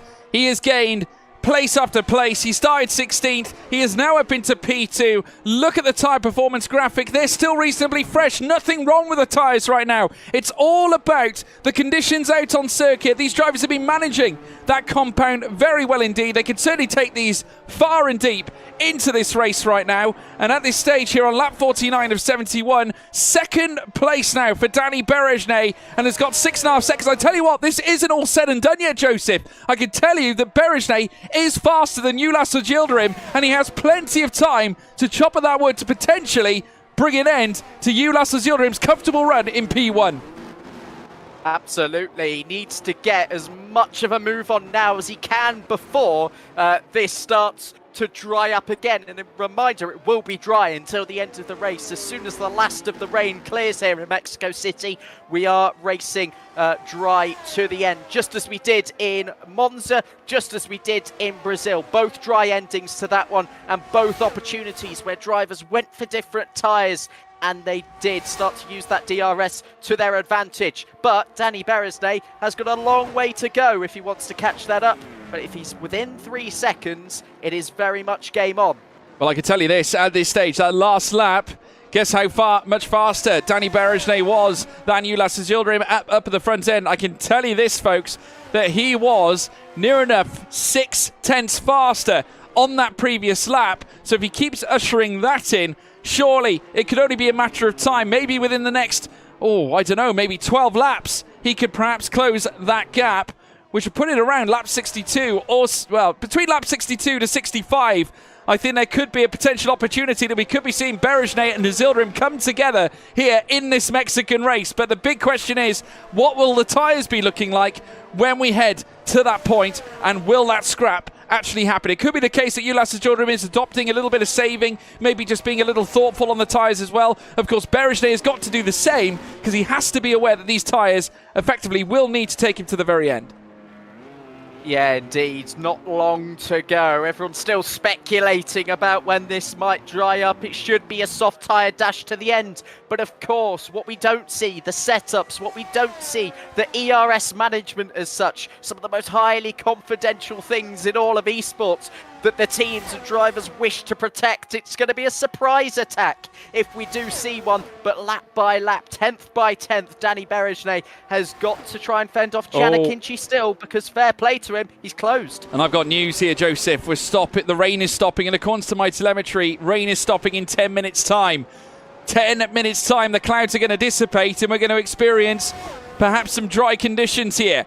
Sit tight, everybody. We're going to be in for one hell of a run. Ulas Yildirim up at the very top. We could yet have a turn in the tide here, literally, as we're seeing the wet weather being sprayed off the back of Berejnay's tyres right into the face of Chanakinchi as they fight over those podium places. There's a chance here for dry conditions, and now it's going to be down to the fact of sheer mental maths, sheer magnitude here in these closing stages. Now's the time to put the burners on here on these intermediate tyres perhaps, and try and rein in some fastest laps so that they can perhaps put themselves in a decent position for the slick tyres later on. It's optimal conditions for the intermediate tyres, but they will be feeling horrible having been through a couple of crossovers even before the main crossover. full wet conditions. Wet tyres were optimal. Now back to the intermediates. Badgerman saying in our live chat, of course, engineer over at Alfa Romeo, he's saying slow crossover predicted. It was rapid the first time around. They've got to prepare for both situations, and if it is a slow crossover, we could well see inters to the end. I've seen that many times where it just continues to cloud over. The track temperature is cold, and you still have that wet weather surface, that standing water over the top of the circuit that does cause still a lot of havoc. Yeah, if that standing water remains, which is obviously what we're alluding to when it says the crossover point can linger. Of course, we saw it dry up quite quickly very early on, but this time around, could be the case that the standing water doesn't necessarily dissipate for quite some time. Therefore, it could be very late before we witness the change onto the soft tyres, in which case there will be only one stop, you would think, should it get dry enough. You would expect the soft tyres to take it to the end, though it could be, in this case, the intermediates that take us to the very end, as we're now seeing as well. Further back, Milan Meyer trying to close up on Zenegratsky. That's a fight between a Red Bull and an AlphaTauri as they make their way out of the first sector, heading down the next DRS straight. Obviously no DRS still available as they make their way down through towards the next left. It's getting closer as well between Zoltan Boda and Timbo as well. That's the sister AlphaTauri. Gab now moving up into 17th as well. The wet tyres well and truly being ripped apart, I think, at this point as well. So not necessarily the smartest of pit stops at this stage for those who opted for the wets, as they're now going to be certainly shredded with the drier conditions starting to come in. Yeah, they are indeed. Zoltan Boda, the driver we're watching at the moment, the odd one out in terms of pro drivers in the Pro Championship in the top 10. Zenegratsky doing a brilliant job again, just as he did last week, picking up 2 points as he continues to try and score some more and take Red Bull to the lead of the amateur side of things. Yes, there is still a championship to play for. And Sabo Hagedis, who was on the wets, I think that's in the pit lane because he sped in it. Yeah, that's our 3rd retirement in the pit lane. Catching up to last week's tally in Brazil, but still no issues out there on track so far. No, still yet to have a safety car as well. We haven't had one yet, at least for now. Zoltan Boda now rides on the tail of Timbo. That could be a battle that could ignite a swap for P12. The Red Bull actually coming back onto the circuit on slick tyres as well. That's Jaba Hagedis' car, despite retiring. Of course, the AI decided to take to the wheel this time around and venture through towards turn 1, as we're now seeing the cars venture through the first sector here in this battle for 12th place. Timbo doing everything he can to keep Zoltan Boda in behind. Milan Meyer as well, getting closer to the back of Zenegratsky. That's the battle we saw earlier on between the Red Bull and the AlphaTauri. They're now well and truly glued together this time around. I can tell you that Chanakinchi as well, for that battle for 2nd place, is right behind Danny Berejne as well. Previous lap alone, Chanakinchi 5 tenths, or nearly 5 tenths, 7.5 tenths quicker on the previous lap. So Akinci now starting to put the burners on. Will he make the move on Berejne as they head through towards turn 1? No DRS, of course, here at this point. We're still under wet conditions. The rain is due to stop in 5 minutes' time in accordance to the telemetry. And Danny Berejne, I think obviously very conscious of everything right now, has got Chanakinchi right behind him here, and it's certainly not ideal. Ulas Yildirim as well on the previous lap alone, 8 tenths of a second quicker than Berejne in 2nd place. Yeah, indeed. Berejne's lost a lot of time to Ulas Yildirim. There'll be a smile on the face of the Turkish driver leading the way. There's a smile on the face of the Turkish driver in 3rd because, well, Danny Berejne has gone absolutely nowhere. He's kept him within that reachable target that will become a whole lot easier in around 5 minutes' time when this rain starts to dry up. There'll be no double stacking in the top 3, so that is not something we'll have to factor in, unlike last time where Benjabo Konyi really started to feel that pinch. He's cleared Tamas Gal by 1.3 seconds. Jana Wotmir, who did have an 11-second gap to Tamas Gal, has dropped that down to 9 seconds. It's not the pace that would get him there by the end of this race, I don't think, unless by any miracle Tamas Gal loses a few extra seconds in the pit stops. He will have to come in behind Chanakinchi, and then it's game on to P5. Yeah, Tamas Gal generally matching what Benjabo Konyi is doing at the moment. The last lap, nearly toe for toe. 1:28.027 for Benjabo Konyi, and it was a 0:21 for Tamas Gal, so only a mere 6 thousandths between them at this stage on that last lap alone. Chanakinchi trying to rein in against Danny Berejnay again. And on the last lap that time around, it was Berejnay who was faster. He was 3/10 faster, just under 3/10, should I say, between Ps2 and Ps3. Ulas Yildirim, though, benefiting off the back of it all. But he as well on that last lap, a tenth slower than Berejnay himself. So it's all happening, though it does look like the duel between Ps1 and Ps2 isn't going to necessarily happen like we thought it might earlier on. Berejnay, I think, concerned about other matters altogether. But hey, when the pit stop phase comes in, because we are due to see the rain stop in 3 minutes' time, the spray still being kicked up, it doesn't look like the rain is falling really at all at this stage. In fact, I would argue that the rain might have stopped and we're just seeing the cars kicking up the spray. We're just in the midst of a wet track here, Joseph. I think your telemetry is saying that the crossover period could be in about 3 minutes, because I think it's jumped the gun in terms of saying that the rain is going to stop in the game. So surely we'll be seeing some form of soft tyres soon. Norby Jabo-Konyi's got into the pit lane for softs, as has Zoltan Boda. He needs to take that risk to get inside the top 10, and I don't blame him. SMG Einsler has as well, and Ben Jabo-Konyi, Tamash Gal both following in as well. So we are seeing the first rolls of the dice. Will it be an undercut attempt? Yes, it is. On go the softs. Big call that is from those two, but it could yet be the move that could yet decide it all, or they might be doing it to obviously make way for Ulas Yildirim, and not to mention Chanakinchi, because both of them are higher up the order. So perhaps it's just to avoid that potential issue of having two cars box at the same time, though the gaps were healthy enough to not really present that as an issue. Dylan Warren is in as well, so he's responded. So many cars opting for an early stop, and the track does look like that it might be drying up here at this point. I'm looking at it, there's not really a huge amount of spray, certainly not as much as there was before. But at this stage, I am seeing rain stop within 2 minutes, so maybe that's the case. Maybe we will see it over the next lap or so, dry up completely. Yeah, absolutely. I'm watching that gap between Ben Jabo-Konyi and Itzvan Pukki. It's still hovering at around 8.8 seconds. I'd say they're fairly equal out on track there at the moment. Penalty coming in there for, well, Ulas Yildirim for... was that on the pit entrance? Yeah, it was, because he completely hit the wall there. It was just before. He suffered DRS enabled, so we are under what is deemed to be reasonable conditions for DRS. So Ulas Yildirim now on the soft tyres. Now, he received a penalty, I think, on that previous run heading through the S's, because I just saw the flag poke up on our telemetry screen here. So there we go. That's the update. Danny Berejnay also coming out. He's opted for the medium tyres. Now that's interesting. Has he run out of softs? I don't know. I don't think so, because, well, it was a one-shot qualifying. You should have lots of soft tyres available.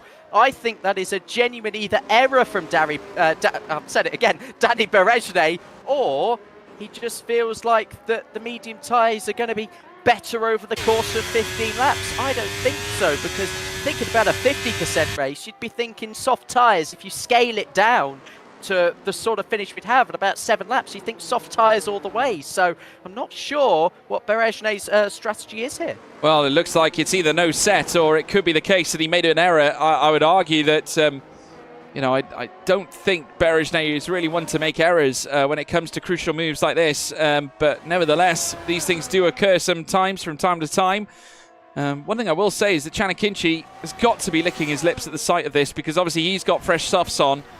And he's going to look to try and close up here on Danny Berejnay as they make their way through now towards this stadium section. We're right on board here with Chanakinchi. This is the battle here for second place.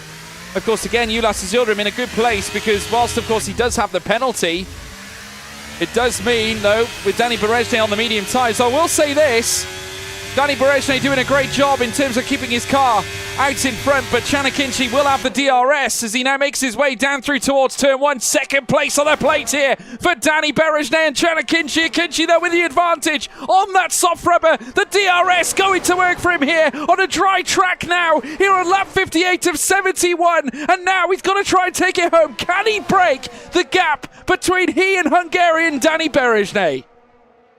Yeah, back him to extend by a second here. I think these fresh softs definitely worth well over half a second a lap. He's got to use them now to its full potential. He got we got that second helping of DRS, I should say, just by being behind all the way back in the stadium section. So he was able to find a couple more tenths there on the exit. Again, you could just see, even visually, never mind the interval gap, that he's pulling away. And now through the S section, the soft tyres really start to work its magic. And surely Chanakinchi will be on that battery now to try and extend over a second, because if not, Danny Berejne is just going to have all the opportunity in the world to stick within that 1 second and continue to take the fight to him. Yeah, Ulas Azilrim posting the fastest lap of the race as well, taking a purple third sector in the process, but he's just had that ripped upon him. Well, ripped away from him by Chanakinchi, who's just gone purple. But Jarno Opmeer, purple in Sector 2.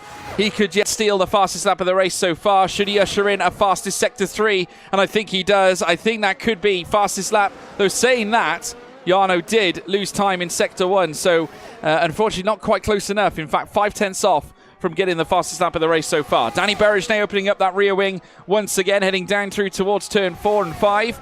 Still chasing after Chanakinchi. Can't quite muster an opportunity to get close enough to Akinci, and these are crucial laps here for Berejne. He needs to try and remain within Chanakinchi. The one thing I will say about this, though, is that Berejne's tyres might be better coming into the last, maybe lap 68, 9 and 70. That could be where his opportunity could come alive. That's it, really, isn't it? But Danny Berejne, I think he's going to get him a lot earlier than that, because Chanakinchi has just been unable to get away. This is where drivers really start to mention their hatred for DRS, isn't it? Because despite Chanakinchi making that better strategic call on paper, Danny Berejne has been given a lifeline in the fact that he wasn't able to get within a second, out of a second. That's David Vincher. Crashing out, is it? Might have been in the pit lane again, otherwise fourth DNF, not causing a safety car. But yeah, Danny Berejne, absolute lifeline. He's gaining already. He'll just begin to charge up that battery, bit of lift and coast, let Chanakinchi use up his tyres, and then it should be one of the easiest moves of the race so far. Yeah, obviously this is the chess game now. As far as Danny Berejne is concerned, he just needs to stay in behind and just let Chanakinchi use his tyres up.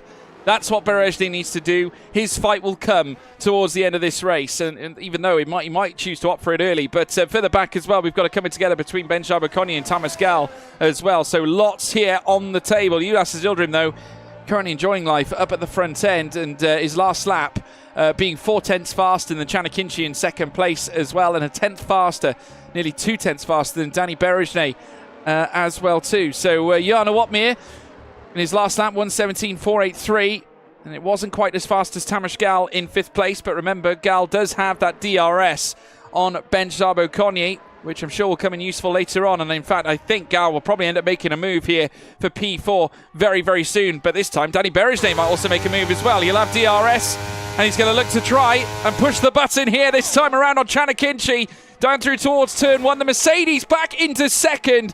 The medium tyres are certainly not far gone. He certainly has a chance. Thomas Gal now up to 4th. Makes it Alfa Romeo 3rd and 4th here in this classification, as Benjamin Coney is relegated to P5.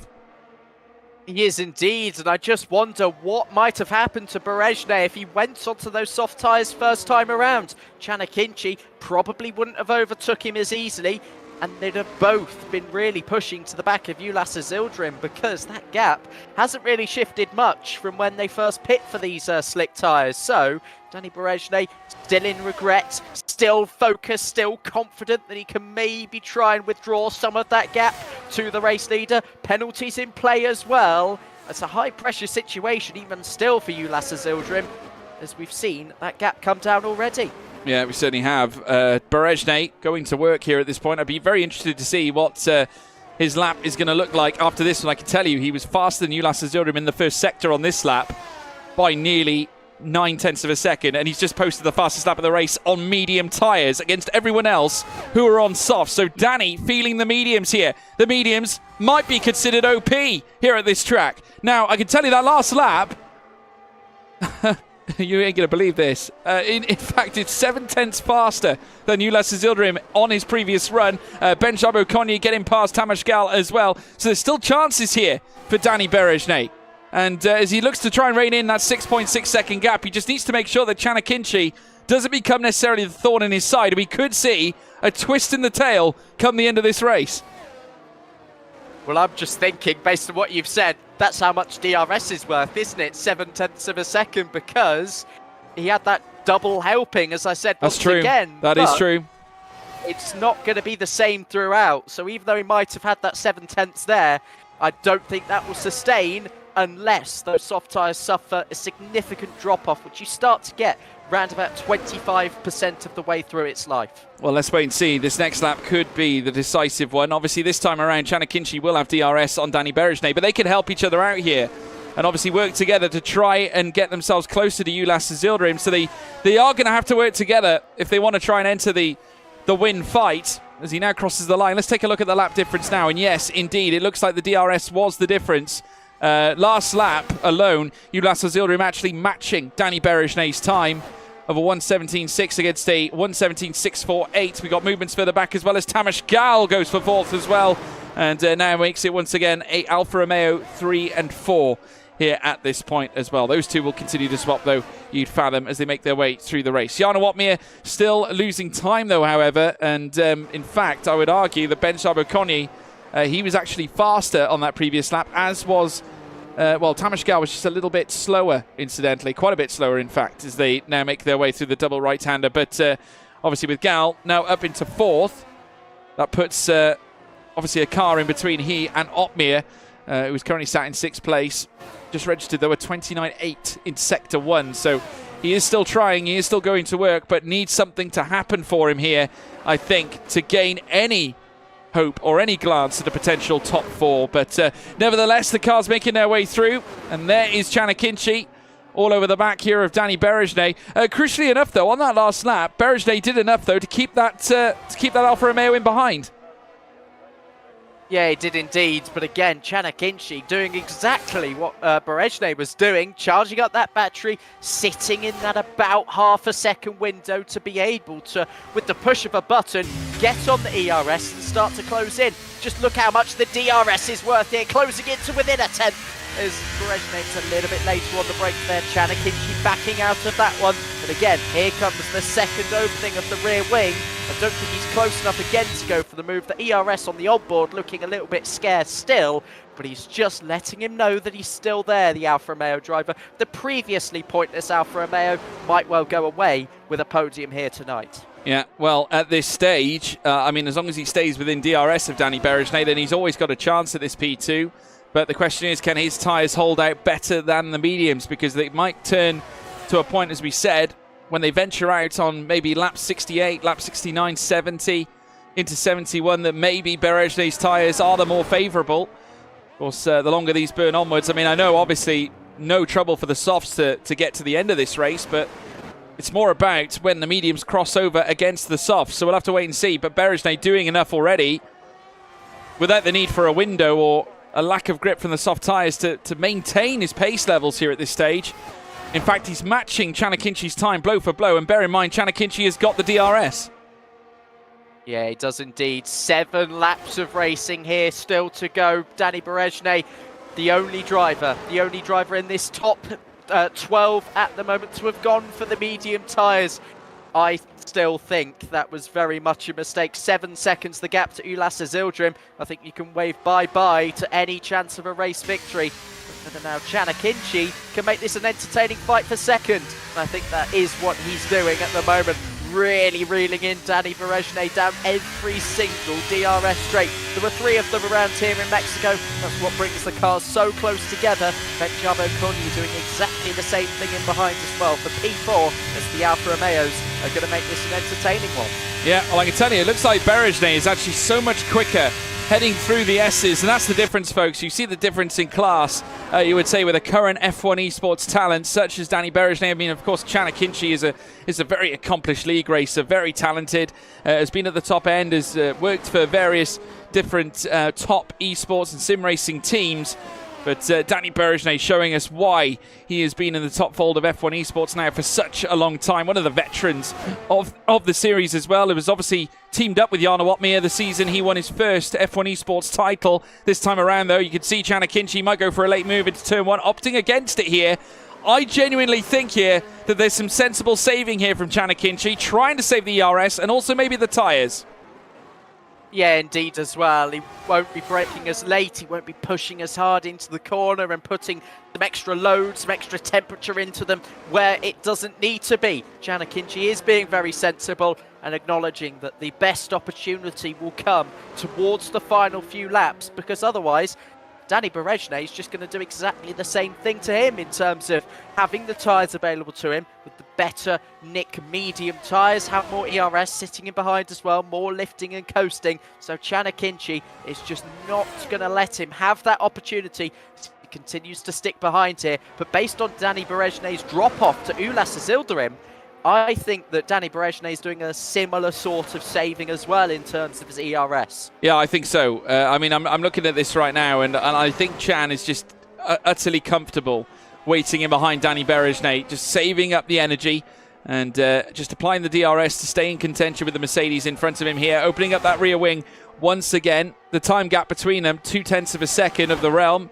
Just under that, in fact. Danny Berejnay still faster than Chanakinchi, as you'd expect.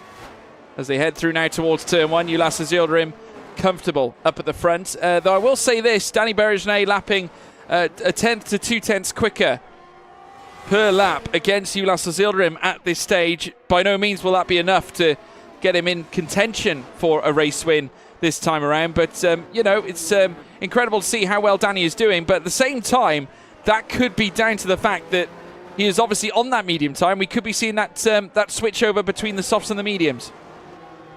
It's a massive credit as well, I think, to the soft tyres at this stage, because they've done 10 laps at the moment and still very much holding their own against the mediums. Not something you'd associate around here in Mexico, certainly in real life, compared to the mediums. But either way, with them being right on equal footing, I think that's the best case scenario for us viewers at the end of this one. Chanakinchi soft tyres, 10 laps. Danny Berejnay medium tyres, 10 laps. And again, it will be the same sort of story here as they round the Peril Tarda. It's like 68 now of 71 as they cross the line. They still don't expect Chanakinchi to make a move here. No, I mean, if you look at him, he's not pushing whatsoever. He is comfortable. He's using the toe from the DRS. And look, lifting off, heading in towards turn 1. So there you go. That confirms what we believe. He is literally waiting for his right moment to strike. We're only now 3 laps away, 2.5 if you're picky, in terms of remaining laps in this race. You can just see, not using any of the ERS either at all. He is charging the bar underneath. You can see at the bottom of that steering wheel, he is charging it up. He's got it just under halfway, but by the time he ventures on the final lap, you can bet your bottom dollar that overtake button is going to be fully fledged. You just saw him flicking it just slightly on the exit of the corners, trying to gain a little bit of time. But it's incredible to see the IQ of a talent such as Chanakinchi. Yeah, he's got to be careful as well. He's got to resist the temptation to burn it all in one go, because he'll leave himself very short for the eventual overtaking opportunity. Even just pressing the overtake button for 2-3 seconds coming out of the corner, you've got around 5% of it lost. That 5% can be used to keep your top speed, your momentum high down the start-finish straight. One of the longest in Formula 1 as they round the Peril Tarda once again. And Danny Berejnay is going to have some DRS here, because look, Norby Jabo Konyi in the Aston Martin is a lapped car, and so the rear wing opens on the back of the Mercedes. Yeah, benefits off the back of the lap cars here. Danny Berejnay will get a little extra toe, which obviously Chanakinchi I don't think would be too upset about, because obviously he can also breeze past the lap car. Blue flags in operation here, but obviously with the car having the ghost feature on, he doesn't have to worry too much about any collisions. Ulas Azildirim, though, still out in front, comfortable at this stage. And that last lap again, Danny Berejnay 0.2 faster. And incidentally, after that fastest lap that he produced on the medium tyres, Danny Berejnay, he is still the holder of the fastest lap of the race, so 1:16.847. And let me tell you this, no one else has got into the 1:16s, and he did it convincingly into the 1:16.8s, which is absolutely sensational. Yeah, I mean, there's nothing stopping at the moment. One of the lapped cars we were just mentioning coming into the pit lane now and getting a fresh set of boots on and pushing for that fastest lap as well. It wouldn't get them the point, I don't think, as they're out of that reach. But either way, they could maybe deny a nice little story here, being in the 1 minute 16s alone. Lap 70 of 71. There's 6 more overtaking opportunities, you could argue, for Chanakinchi, but I think turn 4 will be his focus on the final lap, whether inside or outside. It'll be the second chance he gets at a DRS overtake, but he's really gaining now. This is the closest he's been.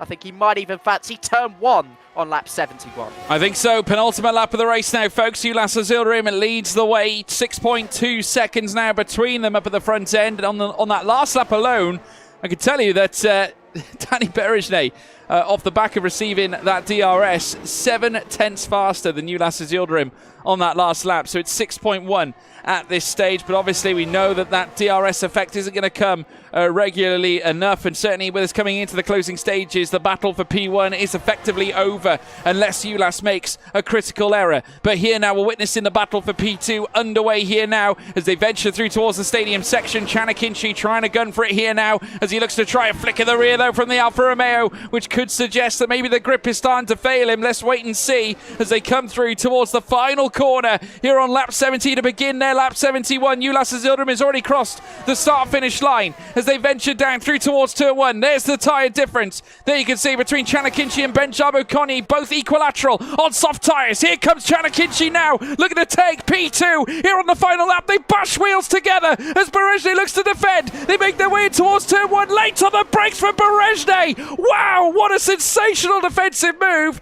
managing to go late on the brakes, sustain the car with the power of his right foot. Brilliant scenes here from Danny Berejnay, and once again down the next DRS straight, he solidifies his place in P2. Defending because, well, I noticed as they were flying past on the start-finish straight, Chanakinchi was out of ERS. His red light was flashing at the rear. Car was harvesting because he was getting into such low territory. Danny Berejnay just had overdrive there and was able to match the straight line speed. And even still, we've lost István Pukki on the final lap. That's a big moment for Ferrari. I'm not sure what's happened there. I think he's just plain lagged out of the session. Yeah, we've lost István Pukki, but Ulas Azildarim, talk about dominance. He has led pretty much the entirety of the final stint. Started 13th. He finishes P1. It's Ulas Azildarim. He wins here at Mexico. Danny Berejnay with that superb defense holds on to P2. P3 for Chanakinchi. Tamascal comes around the final corner, takes 4th with Benjabo Koni in 5th. Jarno Uppbeat finishing up in 6th place. What a final stint for him as well. 1.8 seconds off Benjabo Koni on that occasion. Dylan Warren also coming home in 7th as well. Unfortunately, his teammate István Pukki was ahead of him out of the race after the DNF. Incredible moment, but Milan Meyer, he'll come home as well, chasing after Dylan Warren. But he won't have enough time, I don't think, to make the move stick. Of course, actually, he might have a chance here. He does. Milan Meyer going past. Is there enough penalties? Here goes Dylan Warren's way. Let's find out. Milan Meyer finishing in 7th. Dylan Warren, yes, finishing in P8. But Ulas Azildarim, your race winner here at Mexico City, the Autodromo Hermanos Rodriguez. Azildarim is king here.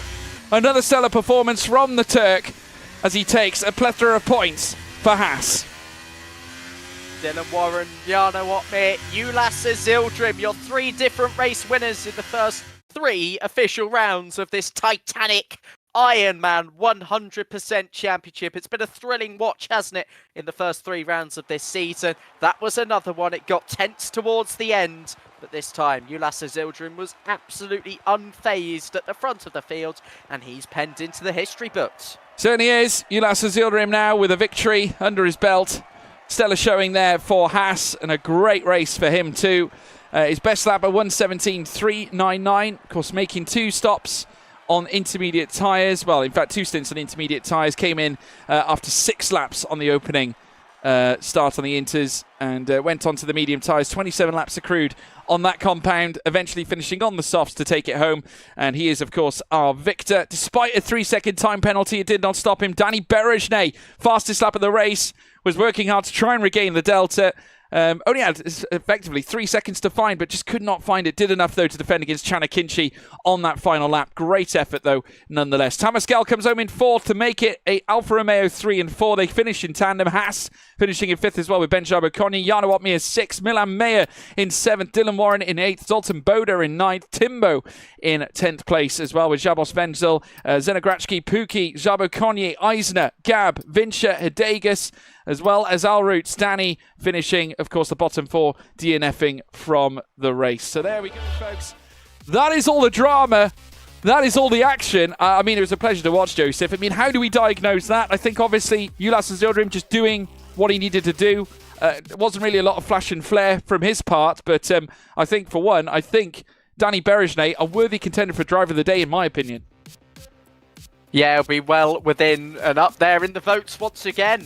He's been popular, hasn't he, amongst the Hungarian viewership, amongst the comeback kings as well in that race. Another sensational fight back, I think, from 18th up to 2nd. I didn't quite catch his grid spot, but either way, what a job he did today, fending off on the medium tyres and bringing us an entertaining end to the race. Ulas Yildirim, though, got it done early, is what you've got to do in a 100% race.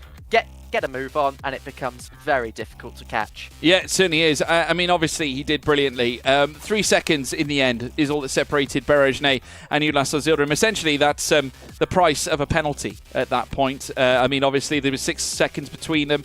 Credit to Ulas Yildirim. He did what he needed to do, as I said. Chanakinchi, do you think that that's a moment wasted, Joseph, given that final lap? Do you think that perhaps he could have done something different in order to escalate his place? Like I called it there, I think I don't know why he didn't have enough charge there available to him. Danny Berejnay was saving more despite being the car ahead, so I feel like he'll come to regret maybe the way he managed that situation, didn't charge enough battery, was having to push too hard to keep up with the mediums. So yeah, I mean, it's more credit to Danny Berejnay, I think, but I think, yes, there will be an element of Chanakinchi regretting it. Yeah, I can tell you that we will be having Ulas Yildirim for an interview very, very shortly. So do brace with us, folks, as well, if you want to stay tuned in for that. Obviously, it'd be very interesting to get some views from him. I can confirm we've got Chanakinchi as well standing by too. In fact, we can talk to him too. In fact, he is here now. Chanakinchi. Chan, welcome to the interview room, Chan. Finishing in 3rd place. We were very intrigued as to, obviously, your battle with Danny Berejnay. We noticed that, obviously, we're trying to save your ERS. I think at the same time, maybe conserve a little bit of the tyre wear as well, knowing that Danny Berejnay was on the mediums. Do you think you could have done something different, or was it just a case that Berejnay's defense was too strong? I definitely could have taken more fuel before the race. Yeah, and that's for sure, because after during the second wet stint, I saw that my fuel was on plus 0.4, which was not enough for the rest of the race. Wow. And I was like, oh my god, I'm done. I need to save ERS during this full wet. And, so you were lifting coasting basically to try and conserve the fuel. Yeah, I really lifted and coasted. It was a crazy stint and very exhausting as well, and very stressful. I didn't use any ERS because, as I said, not to consume too much ERS. And then I knew after the wet stint that I was gonna fight with Danny. I decided to get softs. During the first part of the stint, I thought I could use my ERS and maybe put a gap between me and Danny. Of course, didn't happen. But yeah, maybe I could save just a bit more ERS and try to fight harder. But yeah, this was a debut. This was my opening race, so I'm quite happy with the result for now. Yeah, opening starts, and obviously we're in a position where we have a one-shot quali scenario as well, and you actually went ahead and took pole off the back of that quali run. You must be pleased, given that that's your first visit this season. Yeah, I know that most of the people are doing last to first, so I was like, I had to beat a few people, and I think they did a few mistakes. I did a few mistakes as well, actually. Like, this is a one-shot qual and random track. We don't know what's going to come to us. I'm actually really happy with the pole, just because it's my first race and my first pole. Yeah, I'm happy. Yeah, it was a tremendous performance, Chan. Well done on your achievements, and I'm sure it'll be the first of many, I'm sure, in terms of poles and podiums. So we'll wish you the very best of luck. We'll see you next time as well. Thank you. Thank you very much, Chan. Next up, we'll have the man he battled with, Danny Berejnay, of course, doing a stupendous job to bring home that P2. Danny, what a fight between you and Chan Akinci, and that defensive effort going wide at turn 1. That was a very ballsy move, mate, but you hung in there, and I'm sure you were slamming that brake pedal. I bet you were. Can you hear me, guys? I can hear you. Loud and clear, Danny. Okay. Loud and clear. So, I was quite disappointed that Chan Akinci thought he can beat me instead of working together, and I think if we switch more with the DRS, when he was faster on the soft tires, he should have pushed and stayed ahead, and then when my medium started working better, I would have done the same, but instead he was just saving behind of me for the last lap, which is pointless. I'm pretty confident we could have got into 3 seconds if we worked together to us, and then it's a sure 1-2 for us. So I'm not happy about him, to be honest. No. I think it was not smart that we did in the second stint. I was very happy when I saw that I'm with medium and he with soft, because I knew that in all parts of the stint we can be competitive, but we weren't.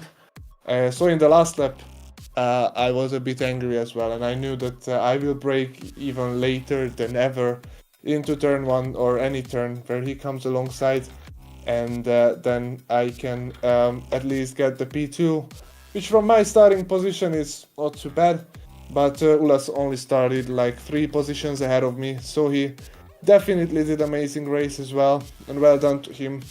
But obviously we are talking about a pro esports driver who seemed to be very comfortable even in these full race distance conditions. So GG's guys, and before I go, Merry Christmas and Happy Holidays everyone.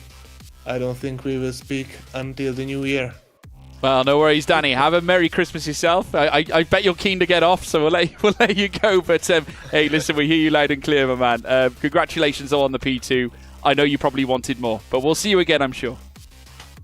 Yeah, bye-bye. Thank you, Danny. Thank you very much. Obviously not in a great place at this stage after losing out on the victory. But one man who will be in a great place is Ulas Oz Yildirim. Ulas, a tremendous drive from yourself. Comfortable up at the top as well. And this is yet another consistent, strong performance from yourself as well, because obviously we've seen you in recent weeks. You've had to deal with a crossover from, Rennsport action plus F1 game action as well over the course of the year. You must be pleased with that win. Yeah, I'm really pleased. Like in the first lap, I think I gained like 5 positions, or 5 positions. I gained 5 positions on the first lap. Then I just passed everyone in the second lap. I passed one guy. Third lap I passed one guy. Then I was in the lead, and I think Danny Jarno stuck behind in the rain.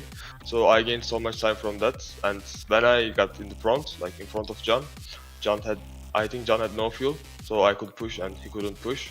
And when I got 3 seconds penalty, I said to myself like, yeah, I need to push now, otherwise I won't get P1. So I just pushed in the rain stint. I extended the gap like 7 seconds, and then I just kept the gap until the end of the race in the softs.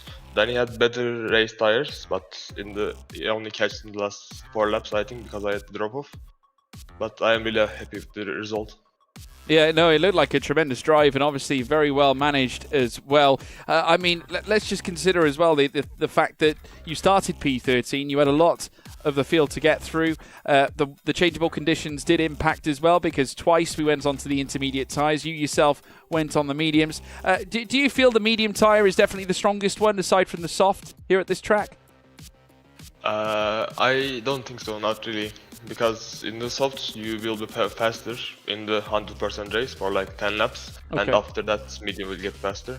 But in 50% race it's different, of course. But in this case, softs were better. Right. Interesting. Okay, because we alluded obviously to the 1:17.3, of course, a very strong time. Wasn't necessarily as fast though as Tamas Gal coming towards the end. Was there any changes that you made to the setup? Was it were you taking wet weather more so into account, maybe raising the downforce a little bit more in comparison to a dry setup? No, my setup was the dry setup, but I think Tamas had the DRS from Benz in the straight, so that's why he did a really fast lap time. And I was not using ERS to save it for the last laps because I knew my softs were gonna be bad in the end of the race against Danny.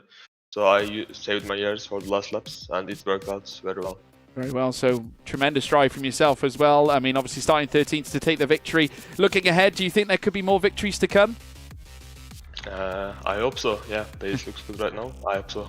Well, it's a guessing game. We don't know what the track's going to be, do we? So we'll have to find out. Yeah. But hey, listen, congratulations you, Lass. And obviously, we'll wish you a very Merry Christmas. That is something that you can put under your Christmas tree as well. A race win. Yeah, exactly. Thank you so much, Ulas. We'll see you again soon. Cheers. See you. See you. Bye. Goodbye. That's Ulas Azilrim, everybody race winner here tonight. A stellar showing from him as well. Spoke with us of confidence, Joseph, but I think the true surprise, I think, and something we alluded to during the broadcast, I think, was the fact that we were kind of expecting Chanakinchi and Danny Berejnay to work together a little bit to gain the gap, because it was only 3 seconds at the end of the day, because they knew that, obviously, the race winner had a 3-second time penalty. Ulas had a time penalty. So do you think that Danny has, rights to be disappointed, given the fact that he would have expected Chan to work with him?